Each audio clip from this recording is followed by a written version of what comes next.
Online. Gutierrez Maria. Here. McNitch Ron. Here, madam. Sablan Angel.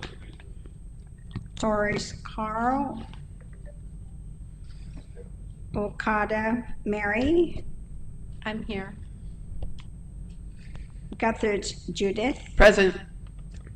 Fidenko Tim. Terlahi Brian. Present. So, Madam Chair, you have a quorum.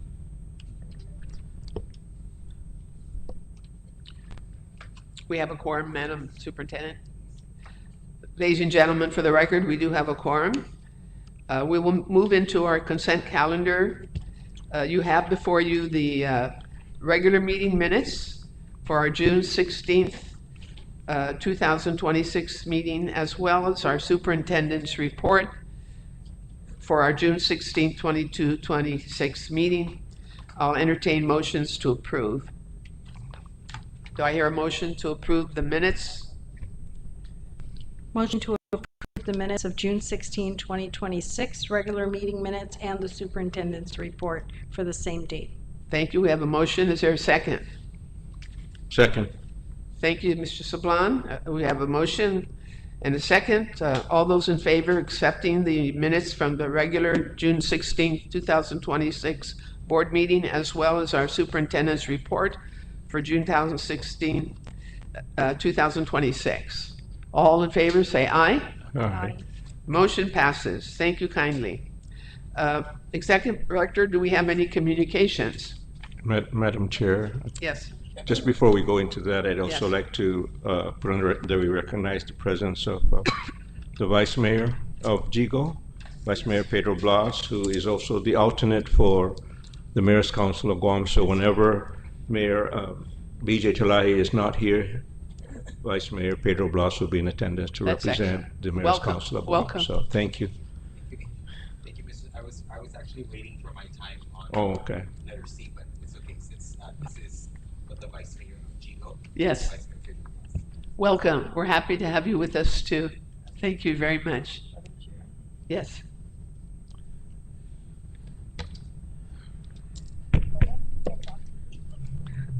Years, I finally got to use this kind of mic before I retired as a board.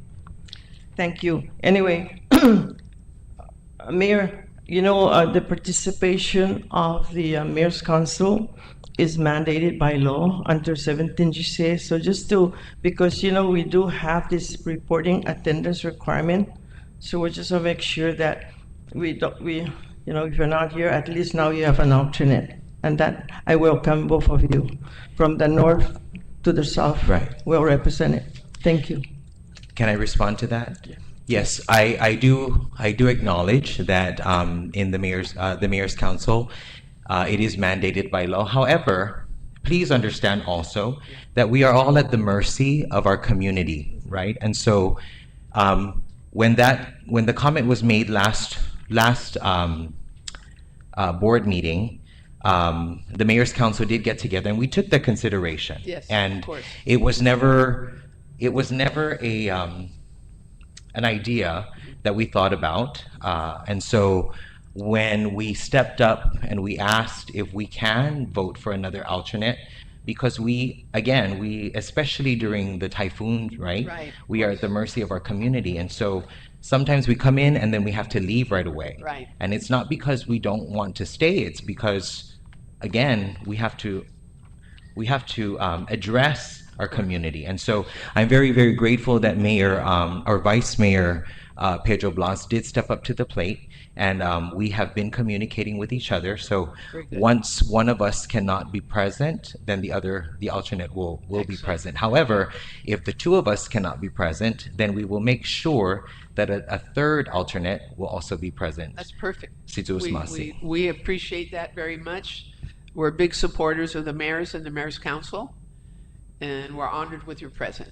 Thank you very much, gentlemen. Thank you. Madam Chair? Yes. It's on. That's okay. Thank you, Madam Chair. I'd just like to point out collegially our mayors, our elected mayors, are some of the hardest working public servants we have on Guam. Thank you, Madam. Absolutely. Absolutely. Thank you. Thank you, Angel. Thank you.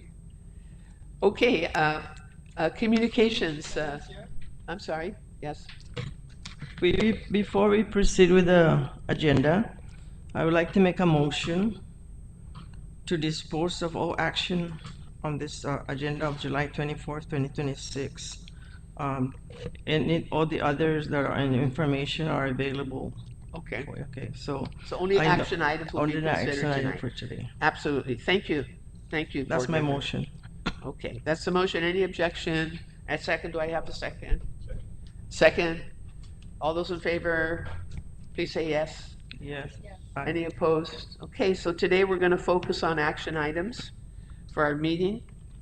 And we will provide at request, as requested, any information that any folks may have on the other items that are listed here today in our agenda. So Superintendent, do we have any correspondence that you received on behalf of the board after June 16, 2016?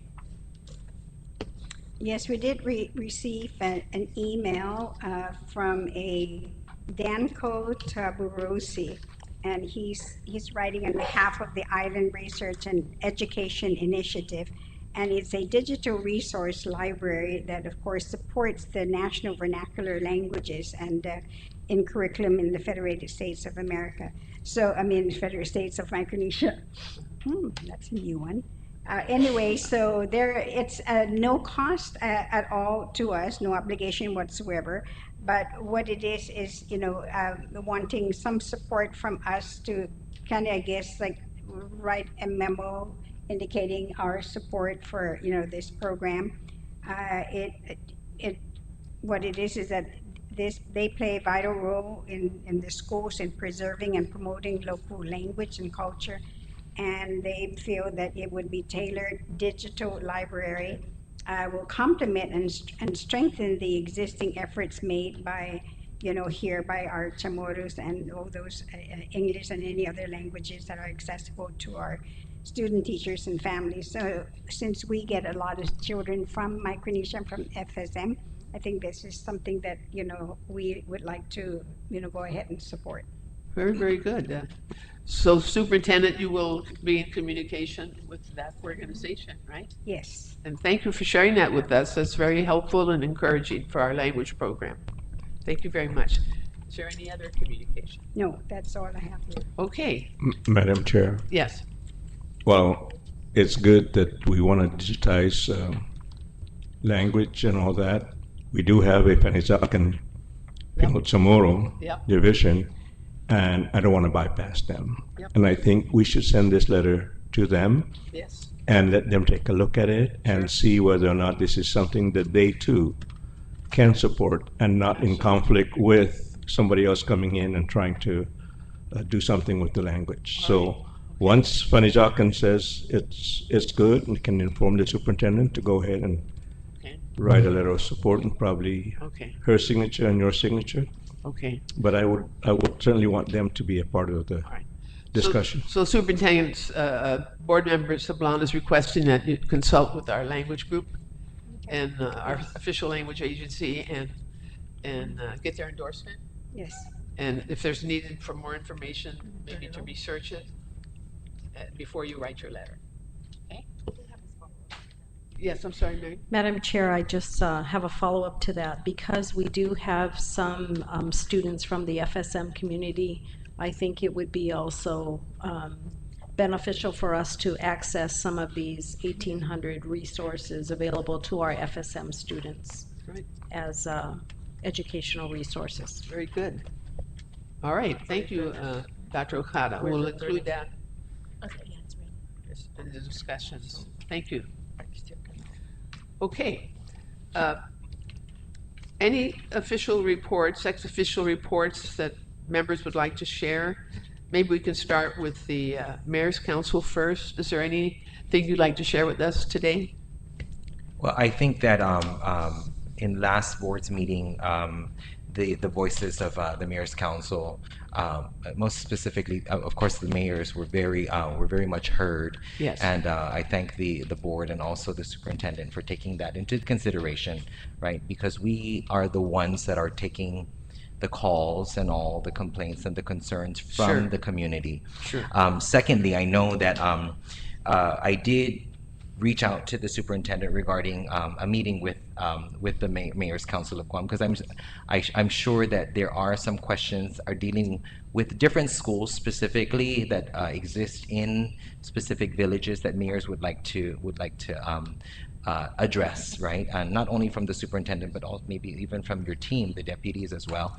And then lastly, I know I brought this up again, and I want to bring it up one more time in regards to, I think it was board policies 602 or 604, I'm not mistaken, regarding buildings that are not being used, right? And I'm going to bring it back to Santa Rita with Mayor Dale Alvarez's request to utilize the old JP Torres School to refurbish it and to utilize it. So when I went through that board policy, it was only talking about rentals, right, for the community. It doesn't talk about schools that are not, or facilities that are not being used from the Department of Education that maybe the mayor's offices are eyeing that can be used. So, you know, a little bit of clarification on that as well. Okay. Thank you.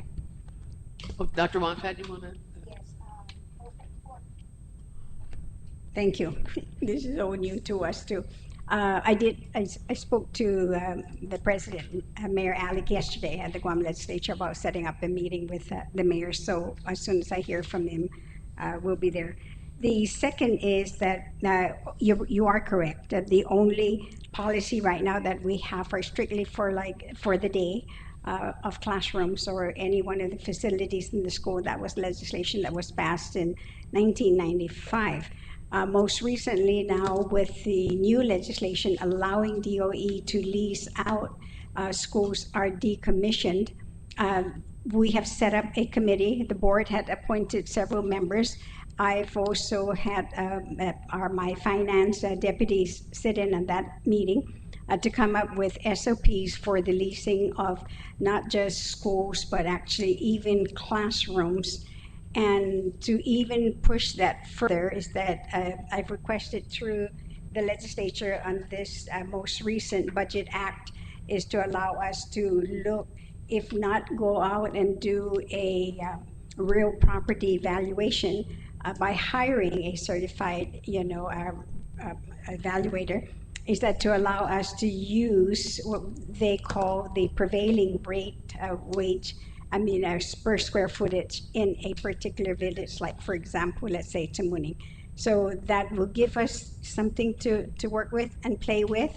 And I know that sometimes it might be difficult for for monies, I guess, to be used to lease, but then that's something I think that the board, we would consider in exchange for either grounds maintenance of the schools, because that was one of the costs that we needed to reduce at the time when we were talking about consolidation of schools. Okay, so but we definitely will want to work very closely with the mayor's council on this, so we can have several work sessions, and then we can report back to the board. Right. Thank you so much. Right. Thank you, Dr. Wonfat. Madam Chair, go ahead. Yes. Madam Chair, on Superintendent, on the agenda, you're listing from 1 to 8. I do have a question, and then your deputy should be able to provide me an answer. I look over the readiness report, opening of the school year 26-27, and I'm a little very confused when it says, are you ready to open? And then some schools said unknown. Some schools said yes, but power is still fluctuating. And and this is a report dated 7/13/2026, and also that maintenance summary of details of critical maintenance, when it says no issues reported or no issues was submitted. We have but 17 more days to the opening of the school. And we're not gonna have a meeting until the middle part, third Tuesday of August. Uh, we need more clarification. I did talk to the principal. What happened that you're not ready? You're unknown. That that's not an updated list. Please don't confuse me. Don't confuse the public. Don't confuse parents. Because I have parents calling. Are we really gonna open? So see this A2 where it says unknown. No AC not working. More than classrooms. One school, yes, but pending water connection. One school said no. See, pending the public health inspection, equipment needing installation. So to me, we're not ready. So I just wanna, please, can we get an answer to all the board members and also the public, because this is an issue that we need to know. And if I just Okay, I thank was you. trying to comprehend what, because if we are not, then are we ready? Just like, are we ready? Are all those teachers processed from the job fair? Because some of them told me they haven't been called, and these are retirees. So I just want, please have that information. Okay, all right. I was gonna Zoom, but I think it was better if I appear in person today, because I really want some answers. Okay, Ms. Gutierrez, we're going to hear from the superintendent and Mr. Saban. Madam Chair, we're already into the superintendent's report, but I like, before we leave the Mayor's Council of Guam report, I'd like to also ask the superintendent and, of course, Mayor BJ, we know we've just went through a storm, and we know that GDOE provides Tier 1 shelters for our people, depending on where the storm's going to hit. It's either more in the north, or if it's the south, more in the south. But more importantly is this transitioning from Tier 1 to Tier 2. And we know that Tier 2 has been established to be, there's 7 gyms on the island, and it's those gyms that are considered Tier 2. And I know that the transition is, at least this last one in Bavi, was not as smooth as we wanted it to, and simply because we also have to consider that the gyms are not typhoon proof. They also receive damage. And so when a Tier 2 facility has no power, or has no water, or in fact is damaged, then we cannot open it as a Tier 2 shelters. And I think that's where we need to have GDOE and the Mayor's Council of Guam, in the discussions that they're going to have for whatever reasons they're going to meet, is to also include this island-wide shelter for our people. Because what's going to happen if all the Tier 2 shelters are not usable? Does that mean we're going to close the schools for the whole period of time that they're in the schools? So these are the things that we have to put on the table and hit it now, not wait for another storm to come by. I think now there's 8 because Ordo Chalampago recently opened their emergency shelter facility, and that's probably the real one that's hardened, aside from Astumbo. But and Astumbo is also still GDOE property, but being managed and run by the Derecho Mayor's office. So I just put that out there so that we can discuss it, or the 2 entities can discuss it and come to an agreement as to what would happen. If Tier 1 transition to Tier 2 cannot happen, where do we go from there?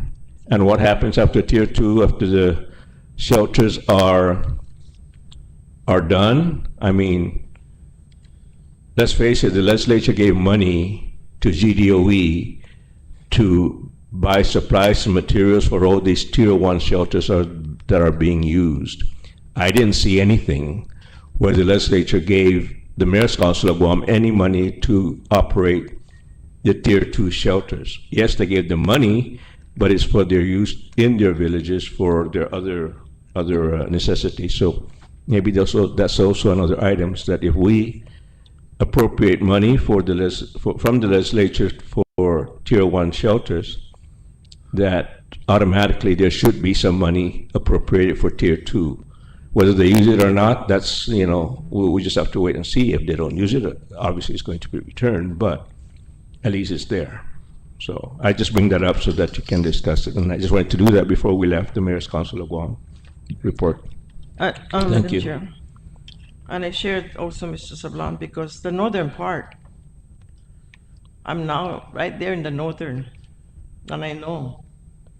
And I think, once we start this, the mayor of those villages and the Department of Education need to meet together, and not, when they're ready to Core 4 is announced, that they will say, well, we're not ready, that's not a priority. Because where do those families gonna go? Where are they? And if you know the Sut up behind Machanano Elementary School, I went in there, and those people, I feel sorry for them. They have no place to go. How many are at Astumbo? Yes, that belongs to DOE. But I think a better communication between the mayors and the Department of Education that get ready. Because, and not that that everybody has priorities, but where do we put those families? Thank you. Thank you, Ms. Gutierrez. Yes, sir. Go ahead. Dr. Okada.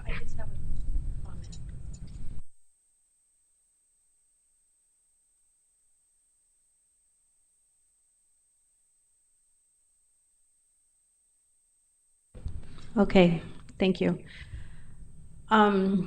As we talk about typhoon shelters, one of the things that came up during this last Typhoon Bavi was we have 2 facilities that are not being used. LBJ and Chief Brody.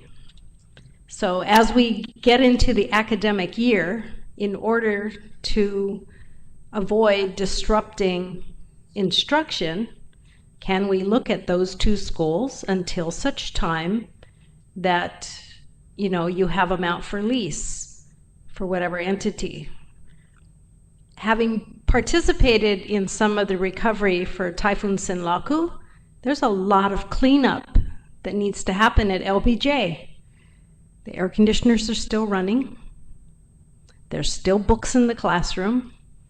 There's a lot of stuff in that school that perhaps can be used as shelters so that we don't have to disrupt GDOE instruction. So please take a look at that.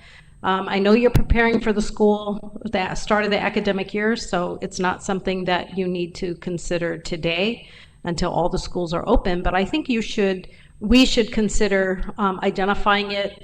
What is it that we need, even if it's to be used temporarily, because they are facilities that are still usable that can be considered for Tier 1, maybe even Tier 2 shelters. Thank you. I just wanted to share that, I share the sentiments of everybody who had spoke as far as Tier 1, Tier 2 shelters. What we have experienced in Typhoon Sinlaku, I think it goes back to Mr. Sablan's proposal for funding for the Tier 2 shelters, right? Because one of the things that we did have to deal with was whether or not maintenance would have been upkept throughout it being a Tier 2 shelter, and then afterward, right? We're very lucky to have a good communication with Red Cross, as they were there assisting us. And then also, I do agree that we should have better communication when it comes to transitioning from Tier 1 to Tier 2, rather than abruptly saying, okay, the schools are going to close now, so you guys need to be ready to be open. We do need to make sure that all our ducks are in a row by the time we open up the Tier 2 shelter, and I guess those are factors in why it didn't come to the Jigo Gym, rather it went to Astumbo, right?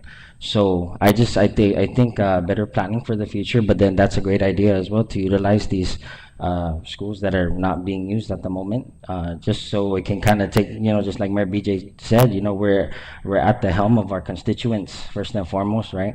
Of course, we want to help house the shelterees, but at the same time, there's people who can't even leave their house, right? Because trees are in the way of their carport and whatnot. So just wanted to throw my 2 cents in there. I do agree that there should be better planning, especially since we're to expect more typhoons, right, along the way. So thank you, Mrs. Masi. Ma'am, I would just add, include that military, they call it the after-action report, include all of this information in the after-action report so that everybody, including Civil Defense, Homeland Security, knows that Mr. Sablan's suggestion about providing funding for Tier 2, and then, you know, we used to do a lot of tabletop exercises on how do you transition from 1 and 2, what do those checklists look like so that it is a smoother transition. And because it's still fresh in our mind what the challenges were, it's easier to document now.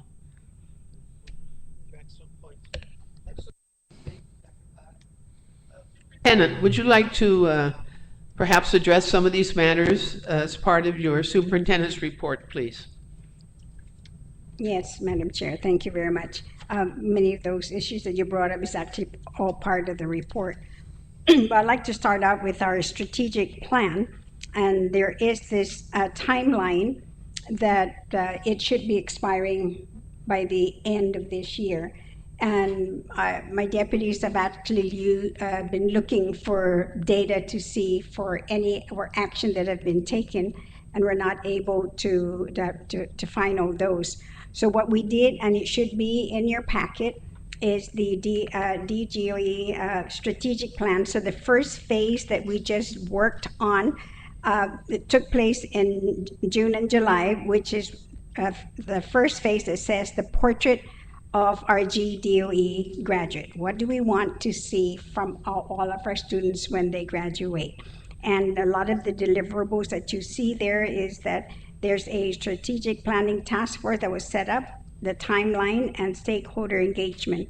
So we did that first phase. The second phase now is to launch a task force and facilitator training, and that the core members who would sit in that task force are listed in your packet, in the list there. Phase 3 of the strategic plan is to review and now close out the current GDOE strategic plan, and that will happen between August and September of this year. Phase 4 is the stakeholder engagement now and SWOT analysis, and what the intent here is to go out to all of the schools, to all of our stakeholders, and basically ask these 6 questions. When you hear GDOE, what word comes to mind? 2, what is GDOE doing well? 3, what can GDOE do better? 4, what are the challenges faced by GDOE? 5, this is GDOE's mission. What do you think? 6, this is GDOE's vision. What do you think? And these, all the stakeholders that are listed here, that we will be engaging with them and interviewing them and surveying them, are teachers, principals, vice principals, school staff, teacher union. Those are the ones that are internal. Then we will include our students and the student councils, families through PTA, PTOs, and other parent groups. In the community, it will be the business community, military partners, and nonprofit organizations. Higher education will include UOG, GCC, and the Pacific Islands College. The government is to reach out to the legislature, the mayor's council, and government agencies. And the methodology that we're looking at will be focus groups, surveys, town hall meetings, and virtual engagement. And the deliverable time that we're looking at will be then on phase 5, which is the first draft strategic plan.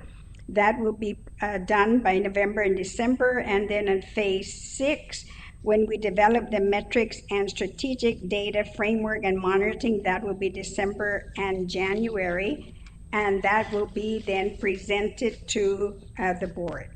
So that's the strategic plan, the first thing of my report. The second now would be the school readiness, and I know this is a very big issue. The one thing that I want to emphasize to everyone is that Jackie and the team, for the school readiness team, is that they meet on a weekly basis, and the numbers are changing every week. And yes, when you look at the checklist that you see here, like, for example, the schools that said that, you know, they're ready to open, there's some unknown reasons. But one thing for sure that we can assure everyone is that Right now, all 38 schools will open. That was based totally on the discussion that we had with F&M manager and the deputy for assessment and accountability. The primary priority right now that we're looking at is to get FB Leon Guerrero back on track, because we were kind of pushed back when we were waiting for the aluminum doors to arrive, and in our connections with the Port Authority, we were able to have, the ship come in, unloaded, and they're now, and we have a photo of all the doors at FB. They will be working all day and all weekend. Our guys will be working with them as well to try to get them ready. What the next level of priority, yes, will be Simon Sanchez and Tijan at the Tijan facility. And our staff is working very closely with Cortec as well, because there are some areas in which they're supposed to address. They feel very confident that those two schools will be ready. The the other thing that I want to let you know on the school level summary details, what that is that if you look at the longer form that you're given, and that's the 14 points, what Jackie was able to do here, and this again, remember, if you look at the date, this is only April 29 to May 26. So this is, a different report that you would be able to see, and the principals also had asked to be included in this to get an update. And one of the biggest challenges for the department always is and continues is teacher vacancies. And to this very day, we're getting people actually putting in their letters of resignation. I received one of a teacher who would love to continue to be here, but the only way is for him to be able to join the wife, and hopefully later on, he said, because of her immigrant status, that if they get that settled, he'll love to return with his family. But of all the areas of the 14 points, like I said, the largest is the recruitment of teachers. And that's on a monthly basis, so we can always, every month, you can expect to see the differences in where we're at with all of the points. So like I said earlier, instructional staffing and certified personnel, that's our most critical area. Instructional time, we are in compliance. We're going to make sure that we do have 180 school days, and the hours already, instructional hours have also been set by the 3 different levels. Instructional materials in terms of textbooks and workbooks, we have listed 4 schools here who don't have enough, but they definitely have a class set, and that what we will be giving them are consumables. Learning environment and classroom conditions, that too that has to do with ventilation. The only one school possibly that we're currently working with, because we just got word, was Okudu about their air conditioning, because it turns out that GEF said they do not cover that. So our guys are looking at the air conditioning. This includes temperature also, which we are concerned about, especially for the restrooms where the temperature can't be below 78 degrees, and then the other is the humidity. And as it turns out, that our guys have tried many different ways to reduce the humidity and the temperature, even with fans and blowers and even a dehumidifier, but none of those were working. The concern was that they were coming in the afternoon when it's the hottest, that maybe if they came in the morning it might be lower. But either way, we're really left with no resort here but to now air condition those classrooms. And where one school already reported that the difficulty they have with that is that the kids now during recess are hanging out in the restroom rather than out in the field. So that's something again that principals are going to have to be a little bit more creative to see how to get the kids out to the field.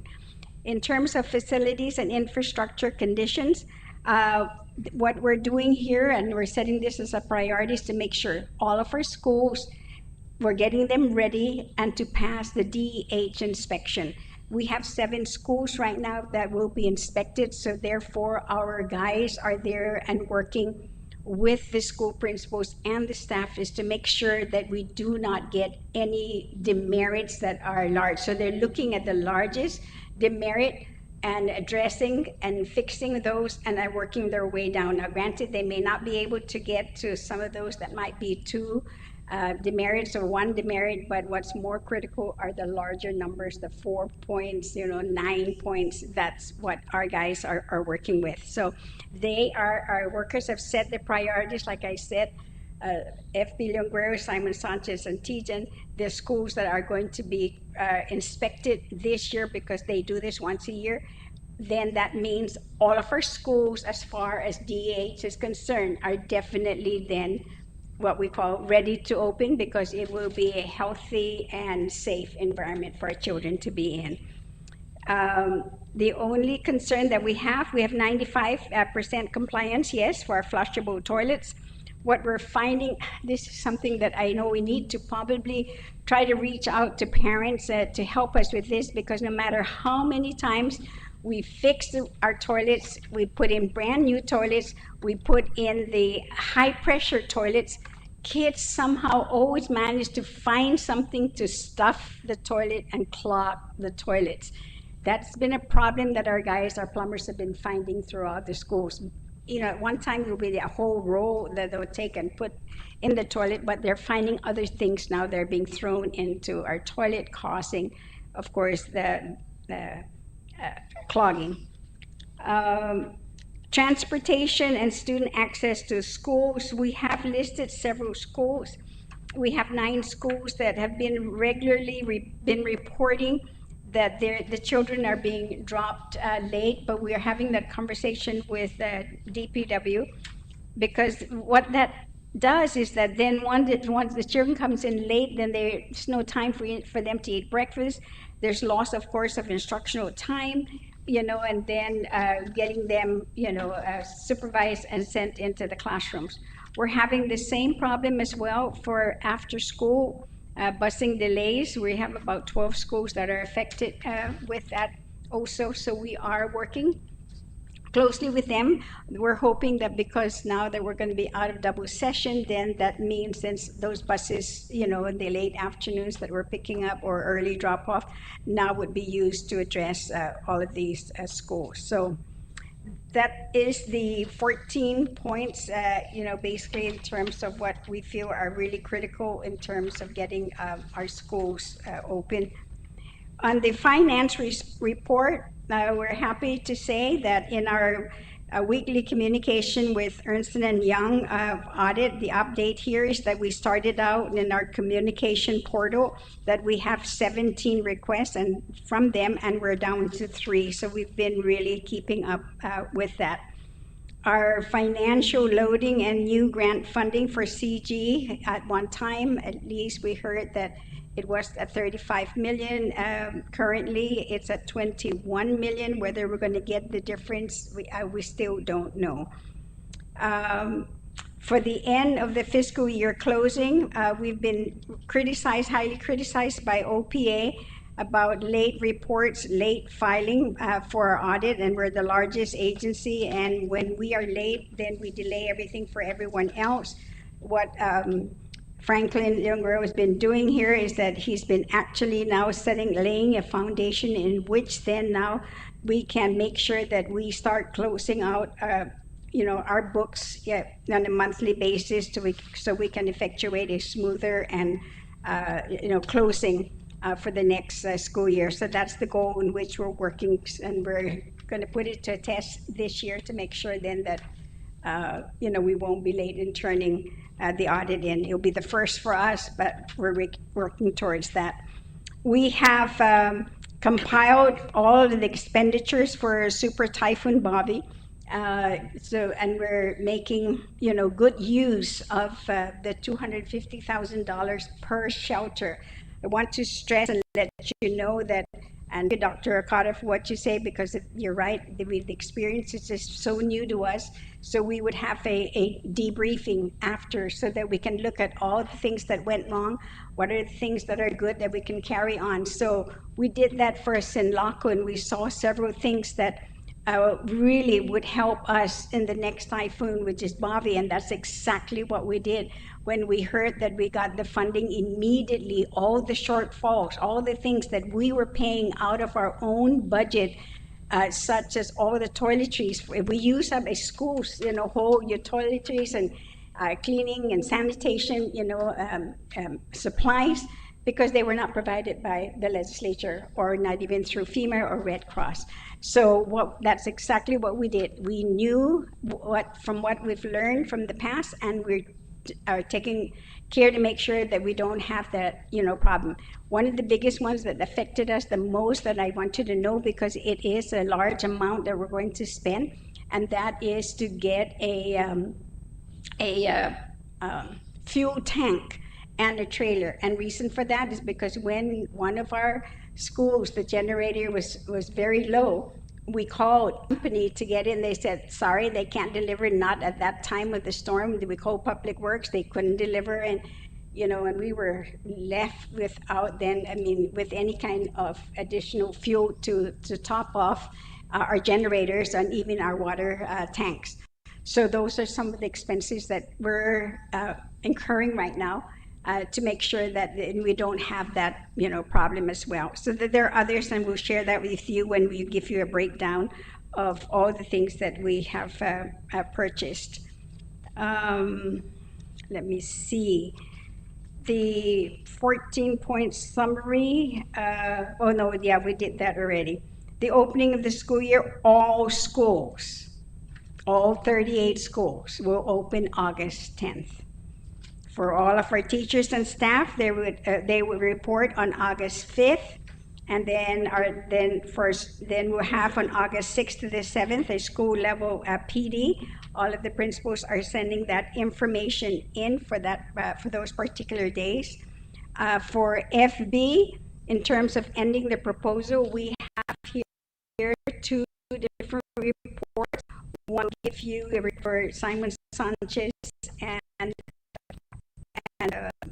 and this is basically a compilation of all that they've had in their planning of what they're going to need to do, what do they need, where they're going to move, and so forth. So all the detail of what school will need is also in your packet.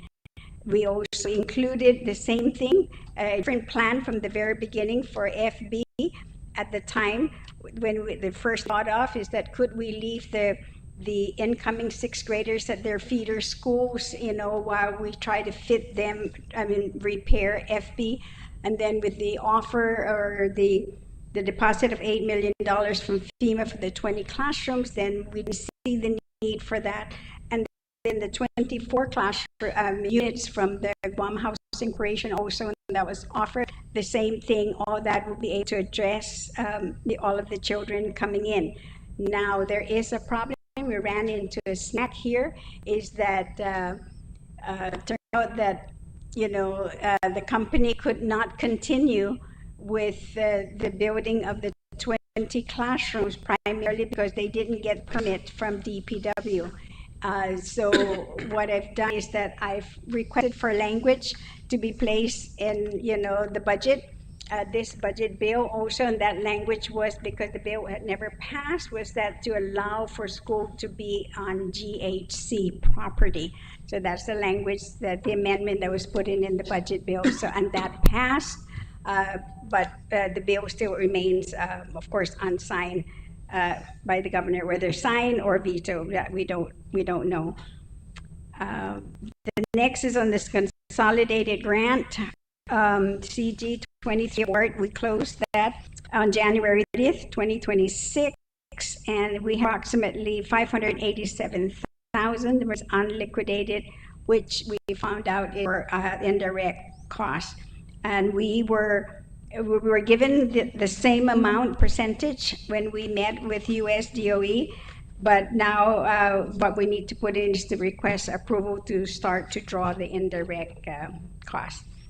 The CG 2024 final date to be obligated is, well, I know we wrote September 30th, but we met this afternoon with Carmen from procurement, and she's actually given us today as the final date for us to input all of our POs.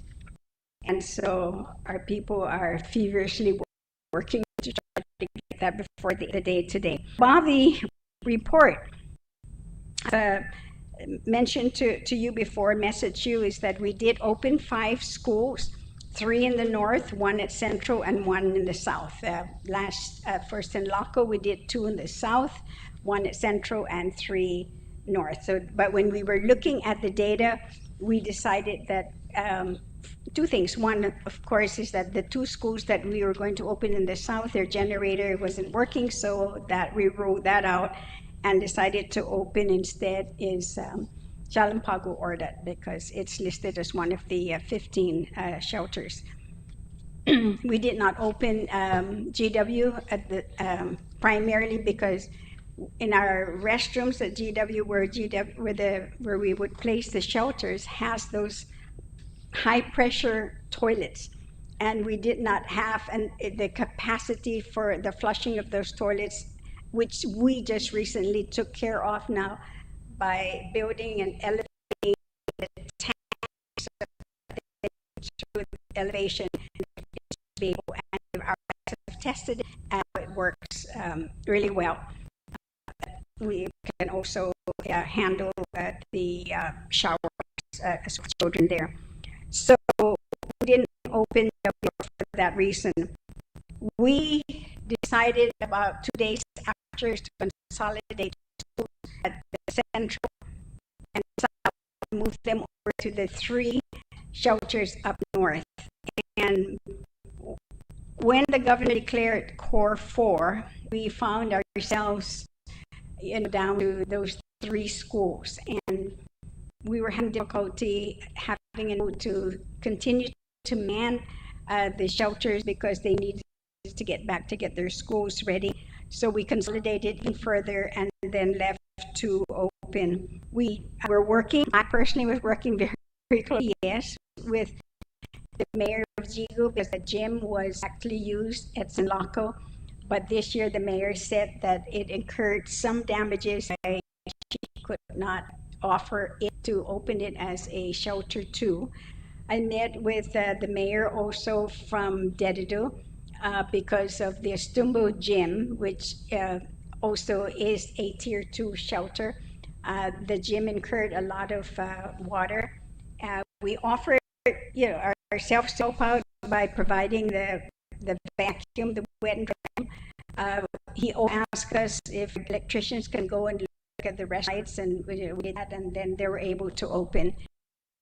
OCP has always said that they were available to be a tier 2, and they were saying that they could take at 1,000, then 1,000. Unfortunately, the Red Cross are the only ones that can determine capacity, and their determination, the capacity for OCP was a little over 200. And for a Estumbo gym, it was also about 200. So we were able then to send the rest of our trees, at that time 100 some, to both shelters. We did, and I want you to know is that yes, I really wanted to close down our tier 1 schools because we needed to prepare for the opening. And what we did is that I actually made an offer to the Homeland Security and the task force to allow all of the shelters from the 2 schools to go up to GW Gym, because the capacity there would be 600 something, and there are 400 that we could put in. And so we made that offer. They liked the offer, but at the same time, they knew that, and then some mayor, in particular from OCP, was really, wanting to get his gym, his center open. So our school, then GW, was actually, then placed on hold, and fortunately now we got them at OCP and Estumbo. CFA relocation to GDOE. We met with them. They walked, as a matter of fact, George Washington High School. They were originally, I know, requesting for 20 classrooms or whatever is available. When they did the walkthrough, they were able to find that maybe really 16 classrooms could identify where there will be no commingling of the students, and they have, of course, this will be on a lease on, per classroom, and we need to come up with an MOU. Lastly, in the conference that I was in and the training at the Reno, is that among the chief state school officers, the National Comprehensive Center was also there, and we met with them, and they are hosting a meeting on September 9 and 10 in Washington, D.C., and they will be paying for all travel expenses, airfare, lodging, per diem, and ground transportation for 3 of our people. And when we met with them, with American Samoa, myself, and even Hawaii, we met with them. And one of the things that we requested is that could they possibly have a separate meeting just for the insular areas? And they agreed, so they came back to me the next day and said that would we be willing then to stay one more day, so it's 9, 10, and 11th, and the 11th will be just for the insular areas on September 11th. September 11th, yes, in Washington, D.C. Yes. Okay, so, that completes my report. So now if you have any questions, I'll be more than happy to answer them. Thank you. Thank you, Superintendent. Are there any questions? It's a very comprehensive report. Yes, Ms. Gutierrez. Which one, the 14 points? Which one, this one? The A2. A2, page 5, school readiness status and progress tracker for school year 2026-2027. Number of schools ready to open as of June 10, 2026, no school. 17, no school. June 24, no school. July 1st, no school. July 8, no school. July 15, no school.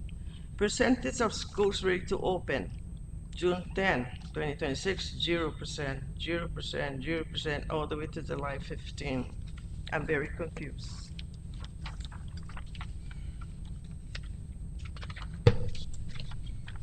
Master schedule, and I know that the Vice Chair and I have been asking for master schedule. I see here, as of July 15, 2026, 25% to 50% completed. One in parentheses, a middle school. And the bottom, blank, one school. It's an elementary school. Please look at this and respond back to me, because I can take you guys all the way to 8 o'clock tonight if I want to go page by page. I think this report is very confusing for me because I look at everything. I want to make sure that we're ready. But when you give me here that it says, and by the way, we're down to minus 136 students. We are decreasing. Enrollment is decreasing. Enrollment is decreasing. You know where they're going? They go charter school. So please, I am not satisfied with this, because it is not, to me, when you say, here you're saying we're all ready, but then here this document that is given to the board,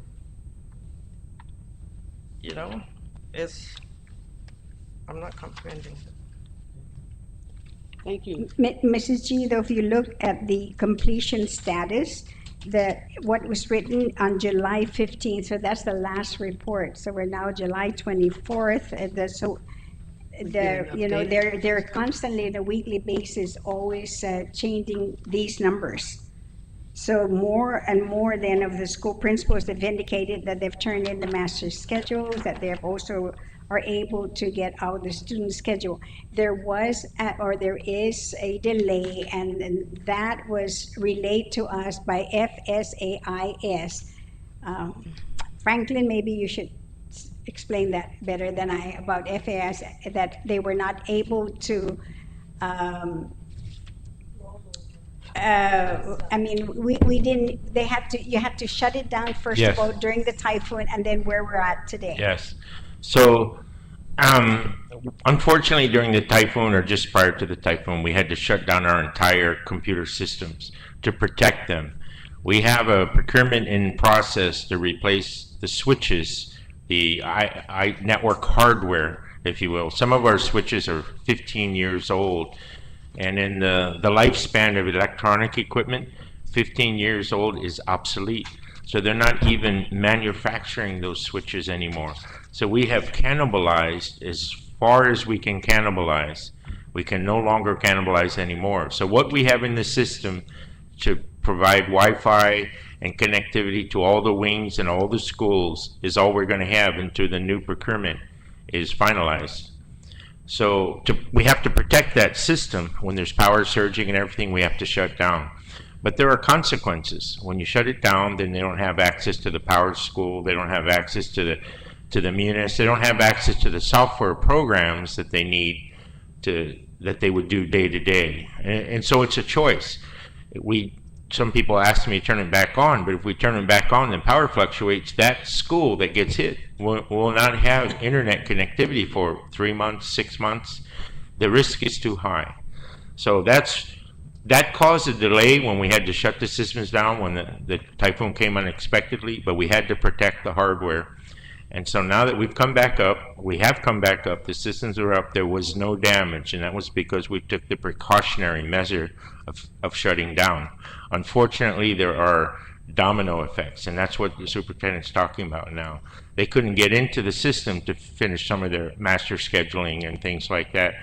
Teacher recruiting, scheduling, and all of that was on that system. Actually, food and nutrition was affected as well, because that weekend, when we had to shut down, they were going to issue food cards to the students for meal cards for them, and they didn't get access to the system. Now, luckily, there was a workaround on that. Somebody had printed off a hard copy of the report, so they were able to issue from hard copy. But there was lots of consequences, unfortunately, but the system brought down strategically, and it came back up 100%. So we are getting our momentum back, but there were delays. So, Mr. Leon Guerrero, if that was the case, this was put in our drive, the document for the board. You guys could have said, this is subject to change, or explain, because I wasted my time reading every single one of this, and now just, you're explaining this. The public needs to know. I was gonna share this if when a stakeholder was asking me, can I see some of how can I get the documents? I was to give this document. It's confusing because it's telling this, that as of July 15, today is July 24. It's confusing for them. So don't, please, superintendent, don't put anything in the drive if it's not accurate. I am very meticulous. I read everything. Yes, Mr. G. I'm sorry. And that's I why I'm apologize. saying, because when I look at that, I want to be able to August 10, we're already, kids are not going to be in the cafeteria. There will be all teachers will be in the classroom. School is going to be out there providing supervision. I am going to volunteer to a school for a cafeteria watch, because I know there's not enough. And that's my next question is, did all the teachers that applied at the job fair have been processed? And are they ready to come to the first teacher work day for them to report to their school site? Because the last time I heard, just like getting that library technician, they're waiting for a signature before they send another list for Finnegan to interview. To me, that I tried to work with all of you, but I'm sorry, because when it comes to like this, I get a call. Mr. G, do you know what's going on? I said, I haven't been going out. But this thing now is, are the teachers special ed teachers. There are schools near that need special ed teachers. We don't want a lawsuit for not providing a special ed teachers to the students with special needs. What are we doing? What is the process? If they have to work, I know they may not, your HR may not work overtime because they're not allowed for overtime, but my goodness, 17 more days. 17 more days to school open. We need to be ready. That's why we're losing in students, because a lot of parents are confused. They're still waiting. Orientation, some schools say no orientation. When is that orientation gonna happen? I'm just, if you guys don't want to hear it from me, but I have to, because I have people there that are out there calling me. I thought I could just, ride my time out, but no, they're calling me. Do you know anything? Which we don't. And that's why don't put something in, because when I get it, I read it line by line. Line by line. Ms. Gutierrez, thank you. Let's ask the superintendent for an update, if she has an update.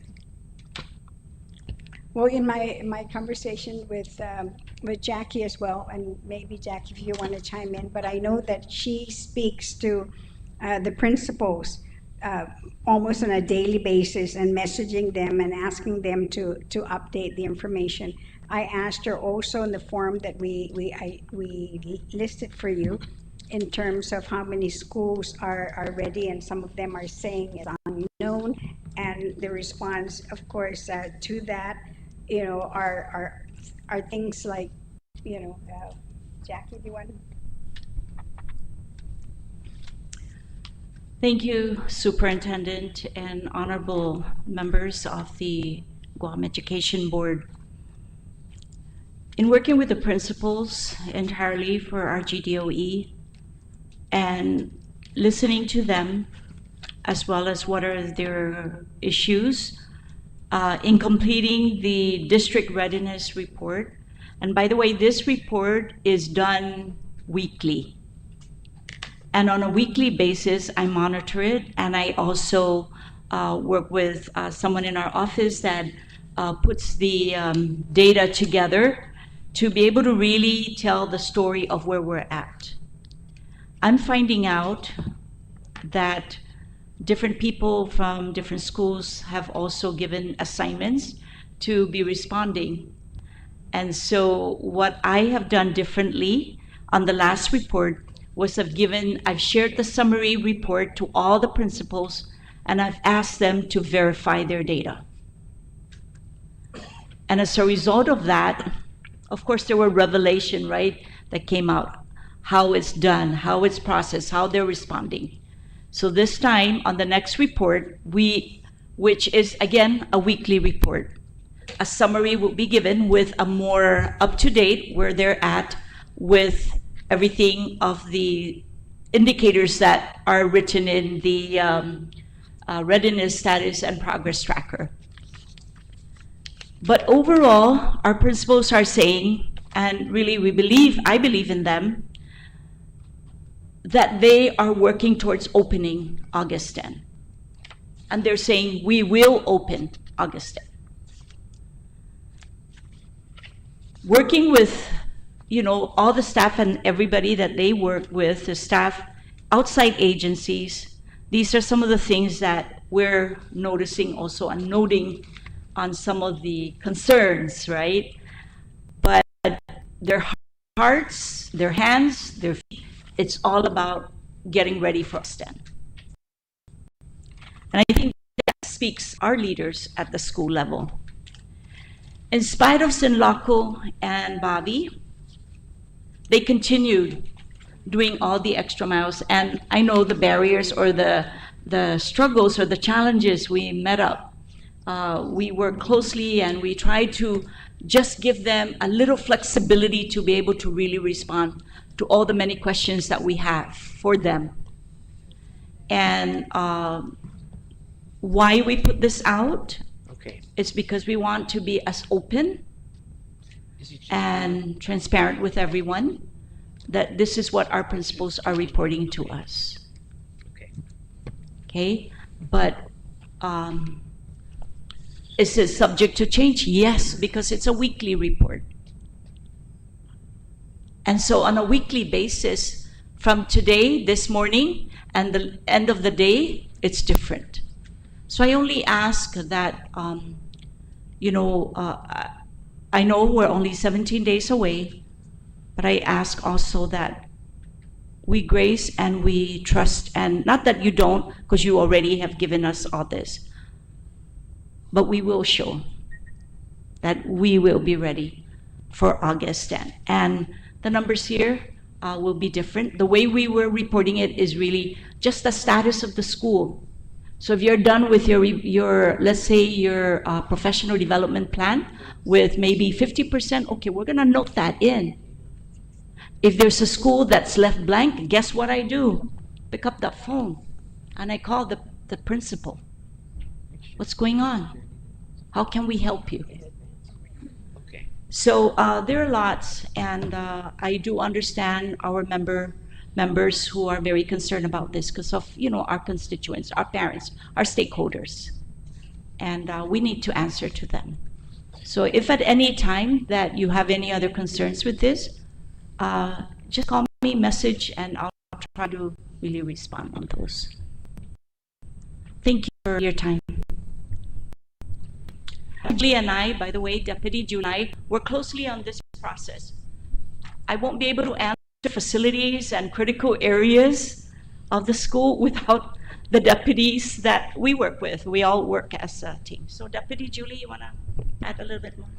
Just to add a little bit more, F&M, I can't say how much they've really worked hard, and they have given the commitment and dedication to ensure that their schools, especially FBLG, Simon Sanchez, and Teason, and like I said, when we had that town hall meeting in Jigo, I stood up and I said, I'll do everything in my power to end double session. And that's what I relate to my F&M.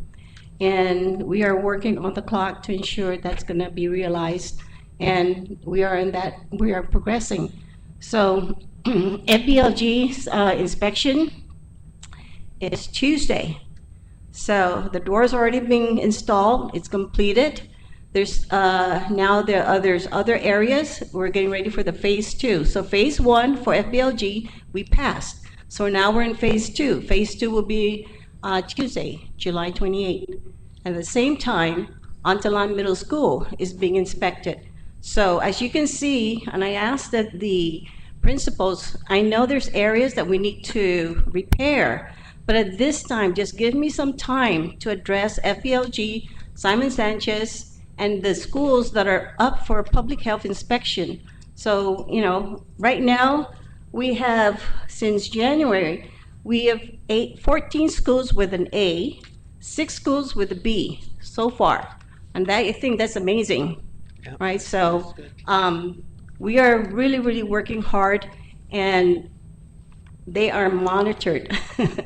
And I think that's, the tracking system seems to be working, looking at the work orders and prioritization. So I hope that you will see that we will be ready. Thank you. Great. Thank you. I have a question. Thank you first. Yes. Jesus Masi. I have 2 questions, actually. I would like to go back to the Tier 2 shelters discussion. The first thing is, with these decommissioned schools, you know, the Tier 2 shelters have always been a big discussion in the Mayor's Council. There have been designated areas or designated facilities that have been placed as Tier 2 shelters but are not ready. And that's just the bottom line. They are not ready because of funding, right? And the Mayor's Council is doing everything in their power to make sure that we do get the funding so that we can open up when we're ready. We can open up to service our community, right? And I know that, if I'm not mistaken, there are about 6 or 7 gymnasiums that have been designated as Tier 2 shelters in different villages, most specifically in the south, because we do get a lot of flooding. So my question to the superintendent is, when we come to a discussion as a mayor's council and with the Department of Education, with these decommissioned schools, if a mayor is eyeing one of these decommissioned schools, would the Department of Education, based on all the assessments, be willing to allow one of these decommissioned schools under the mayor's council, under the Department of Education, to be utilized as a Tier 2 shelter, as we are waiting for the funding for our initial Tier 2 shelter to be in place? Does that make sense, right? My second question is this, and it's always going to go back to ground maintenance. I'm hearing from the deputies that, we're going to get ready, we're going to be ready. And I'm hearing from Ms. G, and I sympathize with Ms. G, because when the schools are about to open, the mayor's council, all of the mayor's offices are bombarded with calls requesting for ground maintenance. And I know I've sent a letter to the superintendent requesting about the ground maintenance situation, because I'm going to speak in the village of Jonah, we only have one public school. And so it's very easy for my office and my staff to go out and to assist, and we will always assist all of the Department of Education schools, because at the end of the day, they are our constituents. However, when we look at the northern schools, my brother, Mayor Benavente, has 9 schools that he has to deal with, and only 5 community maintenance workers, and we are at the mercy of our community. So I sympathize with Ms. G in asking the deputies, are we really ready? Because if we're 17 days before the school year begins, and then our offices are going to be bombarded with calls requesting for ground maintenance, and I'm going to say children, it's our children, it's our children. That is always the reason, right? But 5 community maintenance workers in every municipality on this island. And if there is a contract in place for ground maintenance, then the budget for the contract for the ground maintenance, if there's a budget, then it should, and we are being called, we should get a part of that budget, because we're putting our work aside to assist the Department of Education in cleaning the schools. Now, the relationship between the principal and the mayor, that's between them. However, when we are constantly bombarded with calls, we of course are going to go out, and we are going to serve our community as much as our capacity can hold. However, I worry that when we say that 17 days our schools are going to open, I worry that the mayors, their offices, are going to be bombarded with these calls just for the sake of meeting that deadline. So I need some clarification, because I'm speaking on behalf of the 19 mayors, and some of these mayors have 9 schools, 6 schools that they have to look at, so Okay. I just want some clarification on that. Sure. Thank you. Can I just add something to Mayor Terlai? Thank you, because I'm glad that the Vice Mayor of Jigo is here. They have 3 elementary schools now that FB and Sanchez are closed. Not only, and they do, because Mayor Benavente will call me. Man, they want me to cut the grass because they're going to have a soccer game. Also, not only that, they get called to direct traffic on the first day of school. And that's the issue. So regarding the grass cutting. And that's why somebody has to monitor this grass cutting company, because they don't really do a good job. Oh, it's not in the contract. We cannot do this. You have to do this, that. So what did the school want? Parents have come out. Parents have come out to help. They don't get money for the gas. They don't get money for for anything else, because and then the mayor puts that out also out of their pocket. So we need to look at these grass cutting companies. Okay.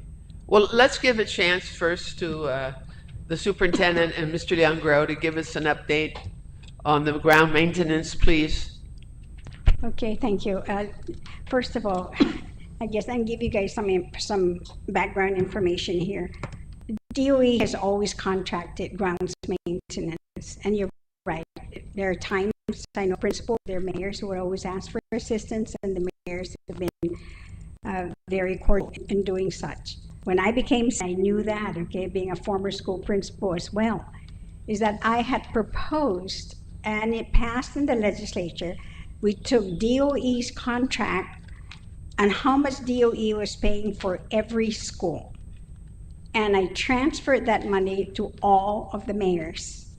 Now, what I've worked with the mayors and told them basically is that maybe in their first year, they can use that money and purchase the equipment that they need, because they were saying they needed more bush cutters or riding mowers or what have you. And they did. The second thing is that they were authorized as well is to actually find people, business people in your own community, your own village, so you can give contracts to a family maybe who would take care of a school.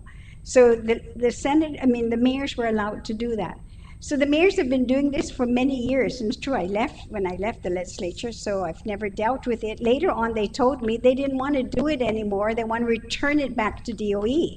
So DOE has taken it back now, and we funded for it, and we are putting out a contract, for this. What the mayor should have done then, if they felt that the amount wasn't sufficient after so many years, is they could have gone to the legislature, just like at any time you want to, have your budget increase based on, the needs of your community. Well, the mayors didn't do that for grounds and maintenance, and I understand their concern because they were dealing with an amount, the same amount for, 10 years maybe. So to let you also know that, yes, for this year, when we submitted our budget, and even at the second conversation with them, when they told us we were not going to get our $307 million request, and that it would actually be status quo, and the possibility of an additional amount above that only because the amount will be coming from the one school where the lease will be maturing, and that's with the GEF schools, and that's going to be given to us for facilities and maintenance. So anyway, so that takes care, at least explains to you, and if that's something that you want to do, that's something we can talk about. But we did budget for grounds maintenance, and that was a non-negotiable item that we told the senators that we must have, okay, to pay our contracts and utilities. The decommissioned schools, because of the legislation that was passed, and I'll tell you up front right now, is that my plan is to lease out those two schools, LBJ and Brody. We have potential interests right now. To be able then to lease those schools. We want to try to do it even before the end of this year. In terms of trying to look at any of our DOE facilities to be a tier 2 school, I caution us to go that route, because as you know, even right now, is that whenever, like for example, we are a tier 1 school at the beginning, and because none of the community, the mayors could open tier 2, we had no choice but to hold them. So we continued to remain like a tier 1, tier 2 school in a sense.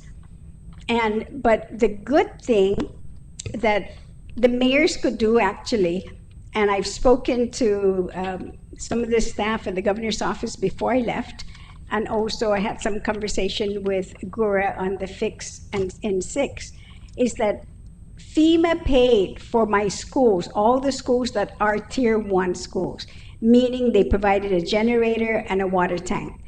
That is something that I've requested at the governor's office to do, and even at Gura, is that at the mayor's level, those gyms that could be identified as tier 2, that we harden your gyms. so that they should help you then harden your gyms to get ready to be a tier 2 school. The good thing about this compared to us as tier 1 is that tier 2 is a wraparound service.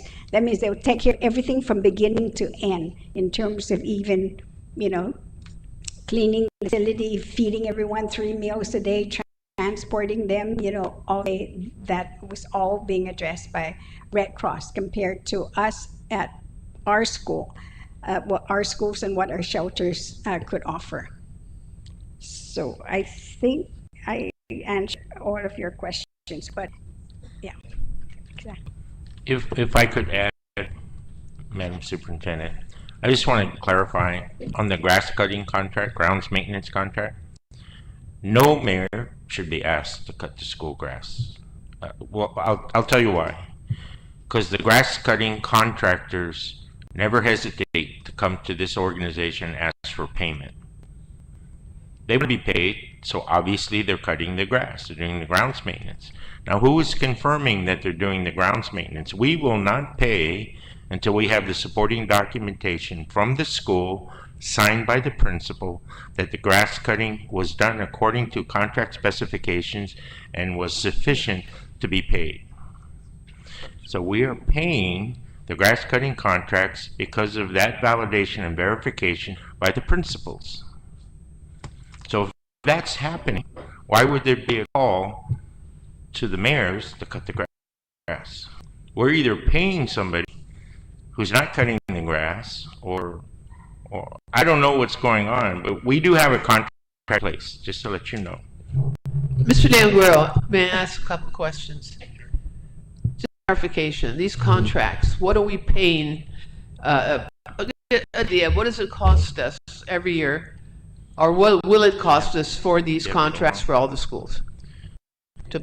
I don't have that number on the top of my head, but it's big money. It's big money, and DFAS has been challenged with looking at the pros and cons of some of these contracts, grounds maintenance, janitorial. And in fact, for janitorial, there may be room, exploratory, if you will.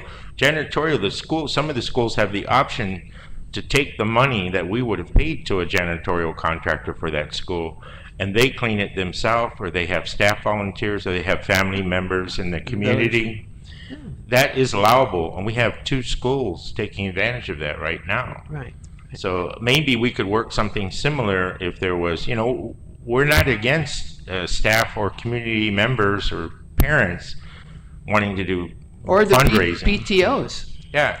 So we're amenable to that, but I wanted you to be aware that we do have solid contracts in place, and if the work's not being done, the solution is not to have the mayors cut it. The solution is to let us be aware of that, and we'll take our corrective actions. And just to give you more information, the grounds maintenance that we are budgeting for is $900,000, and custodial is $2.5 million. So For 1 year? Yes, for 1 year.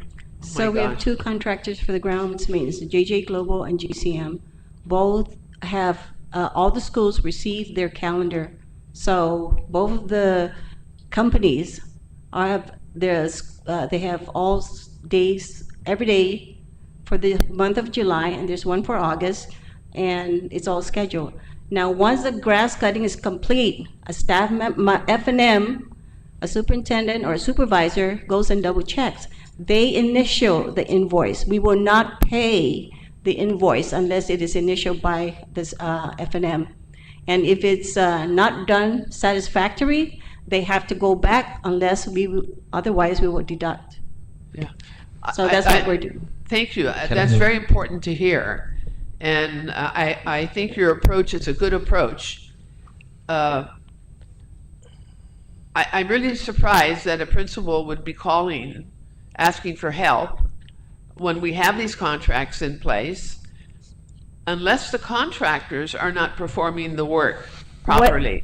What needs to be done is we have to look at the scope of work. Yes. The scope of work needs to be very clear. Better, actually. Yes. It needs to be improved. Okay. Dr. Now, wait. Madam Chair. Wait, I'm not finished, Ms. Okay. Gutierrez. Let me finish first, please.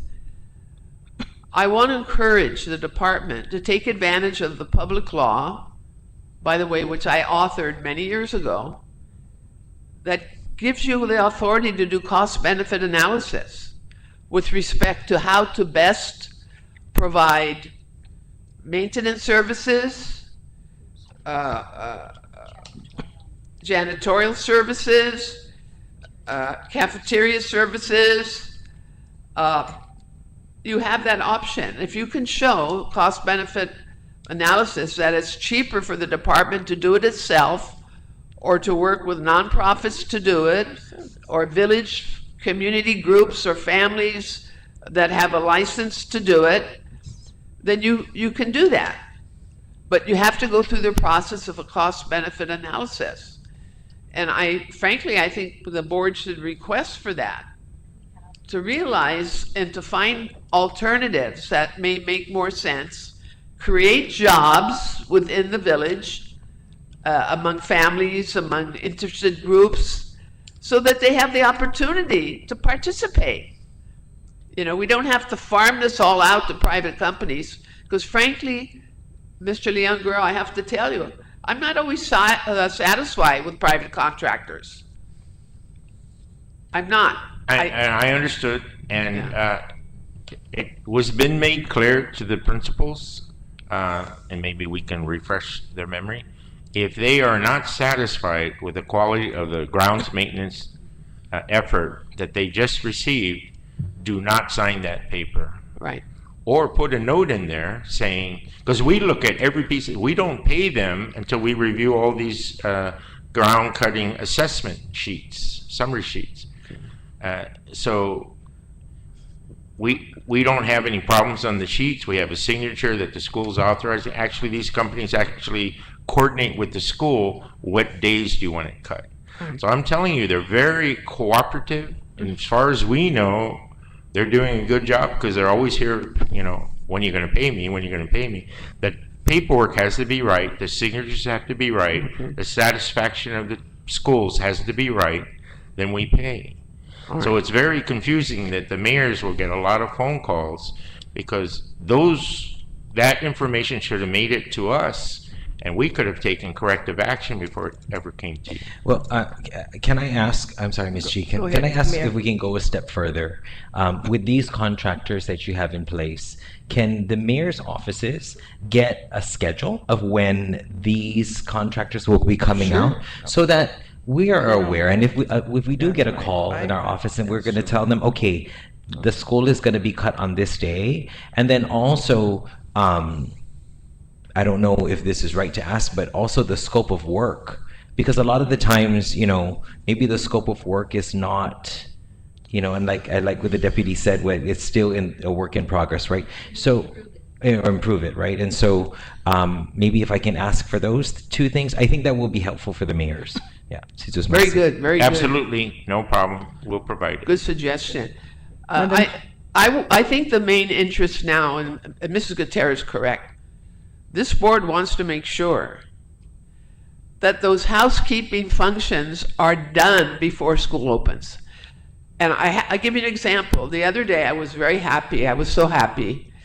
I drove past GW Field and I saw them putting in the new fencing.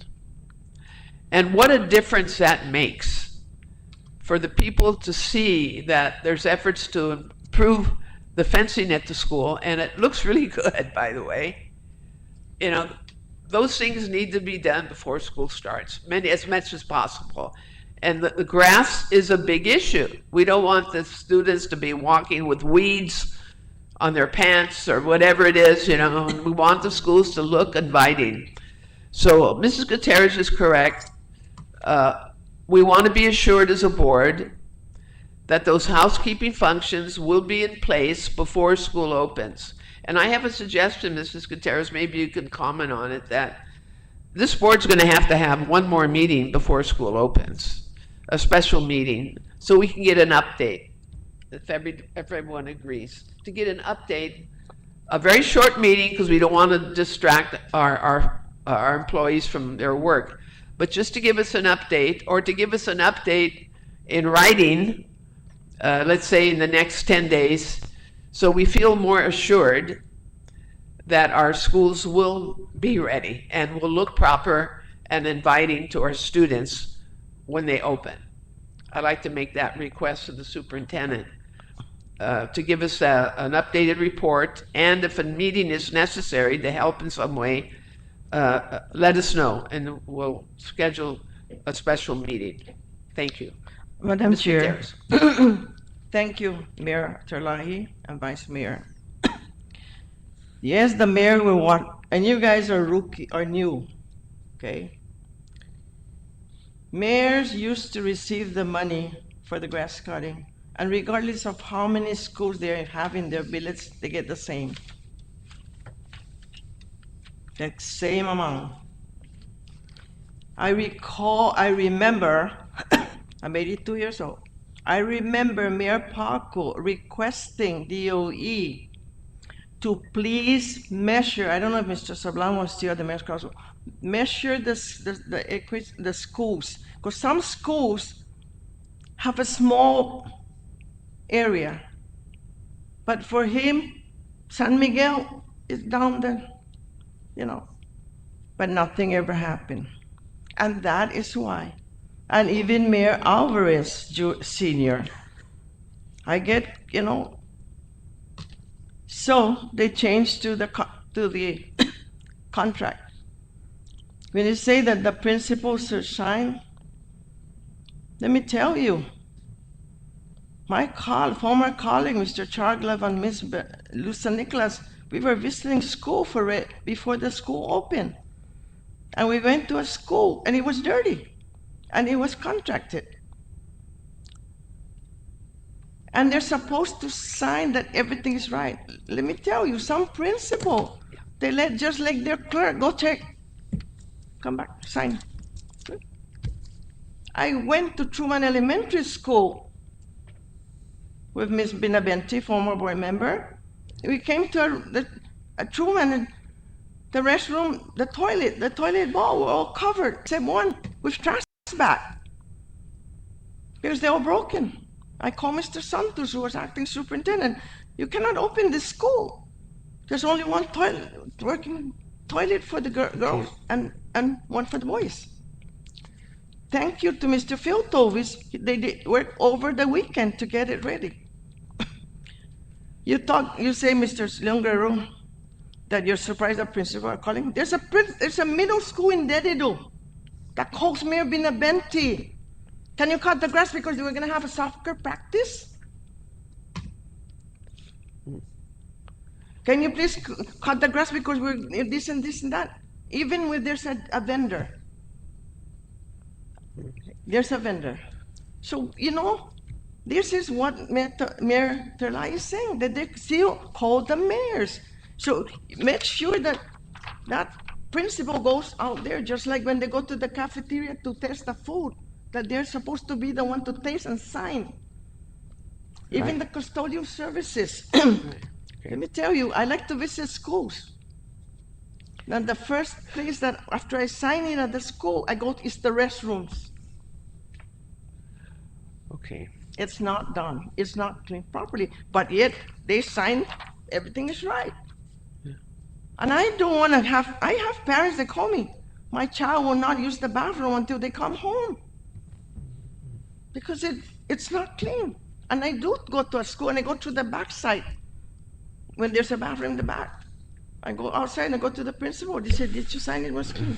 I only want is what is good for the kids, because we cannot continue. These are for our kids.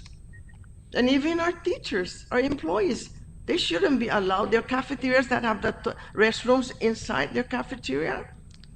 I was at a school, there wasn't toilet tissue in that cafeteria. Where do the kids, and these are these are elementary school. I think we got the points. Thank you. Before we Thank you. proceed, let's do something a little constructive here. Celebrate success. We have John F. Kennedy High School representatives here today, and we're going to honor them. And also we're going to honor John Wolozowski, who's here because he's going to be celebrating 32 years of service and dedication to the field of education, and we want to recognize him.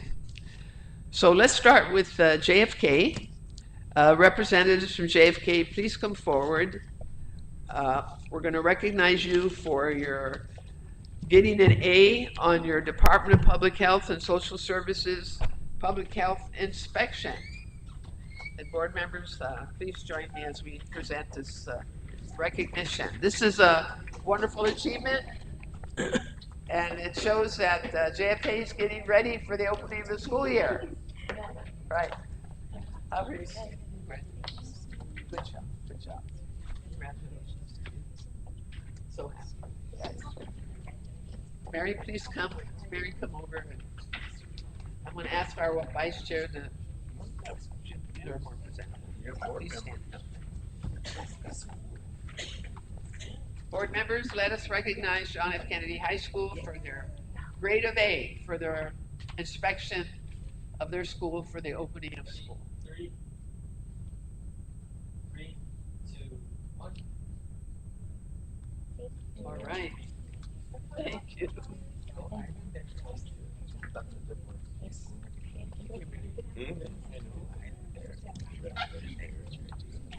And we also have here, this is also a very lovely moment. We want to ask John to come forward, please, and join us.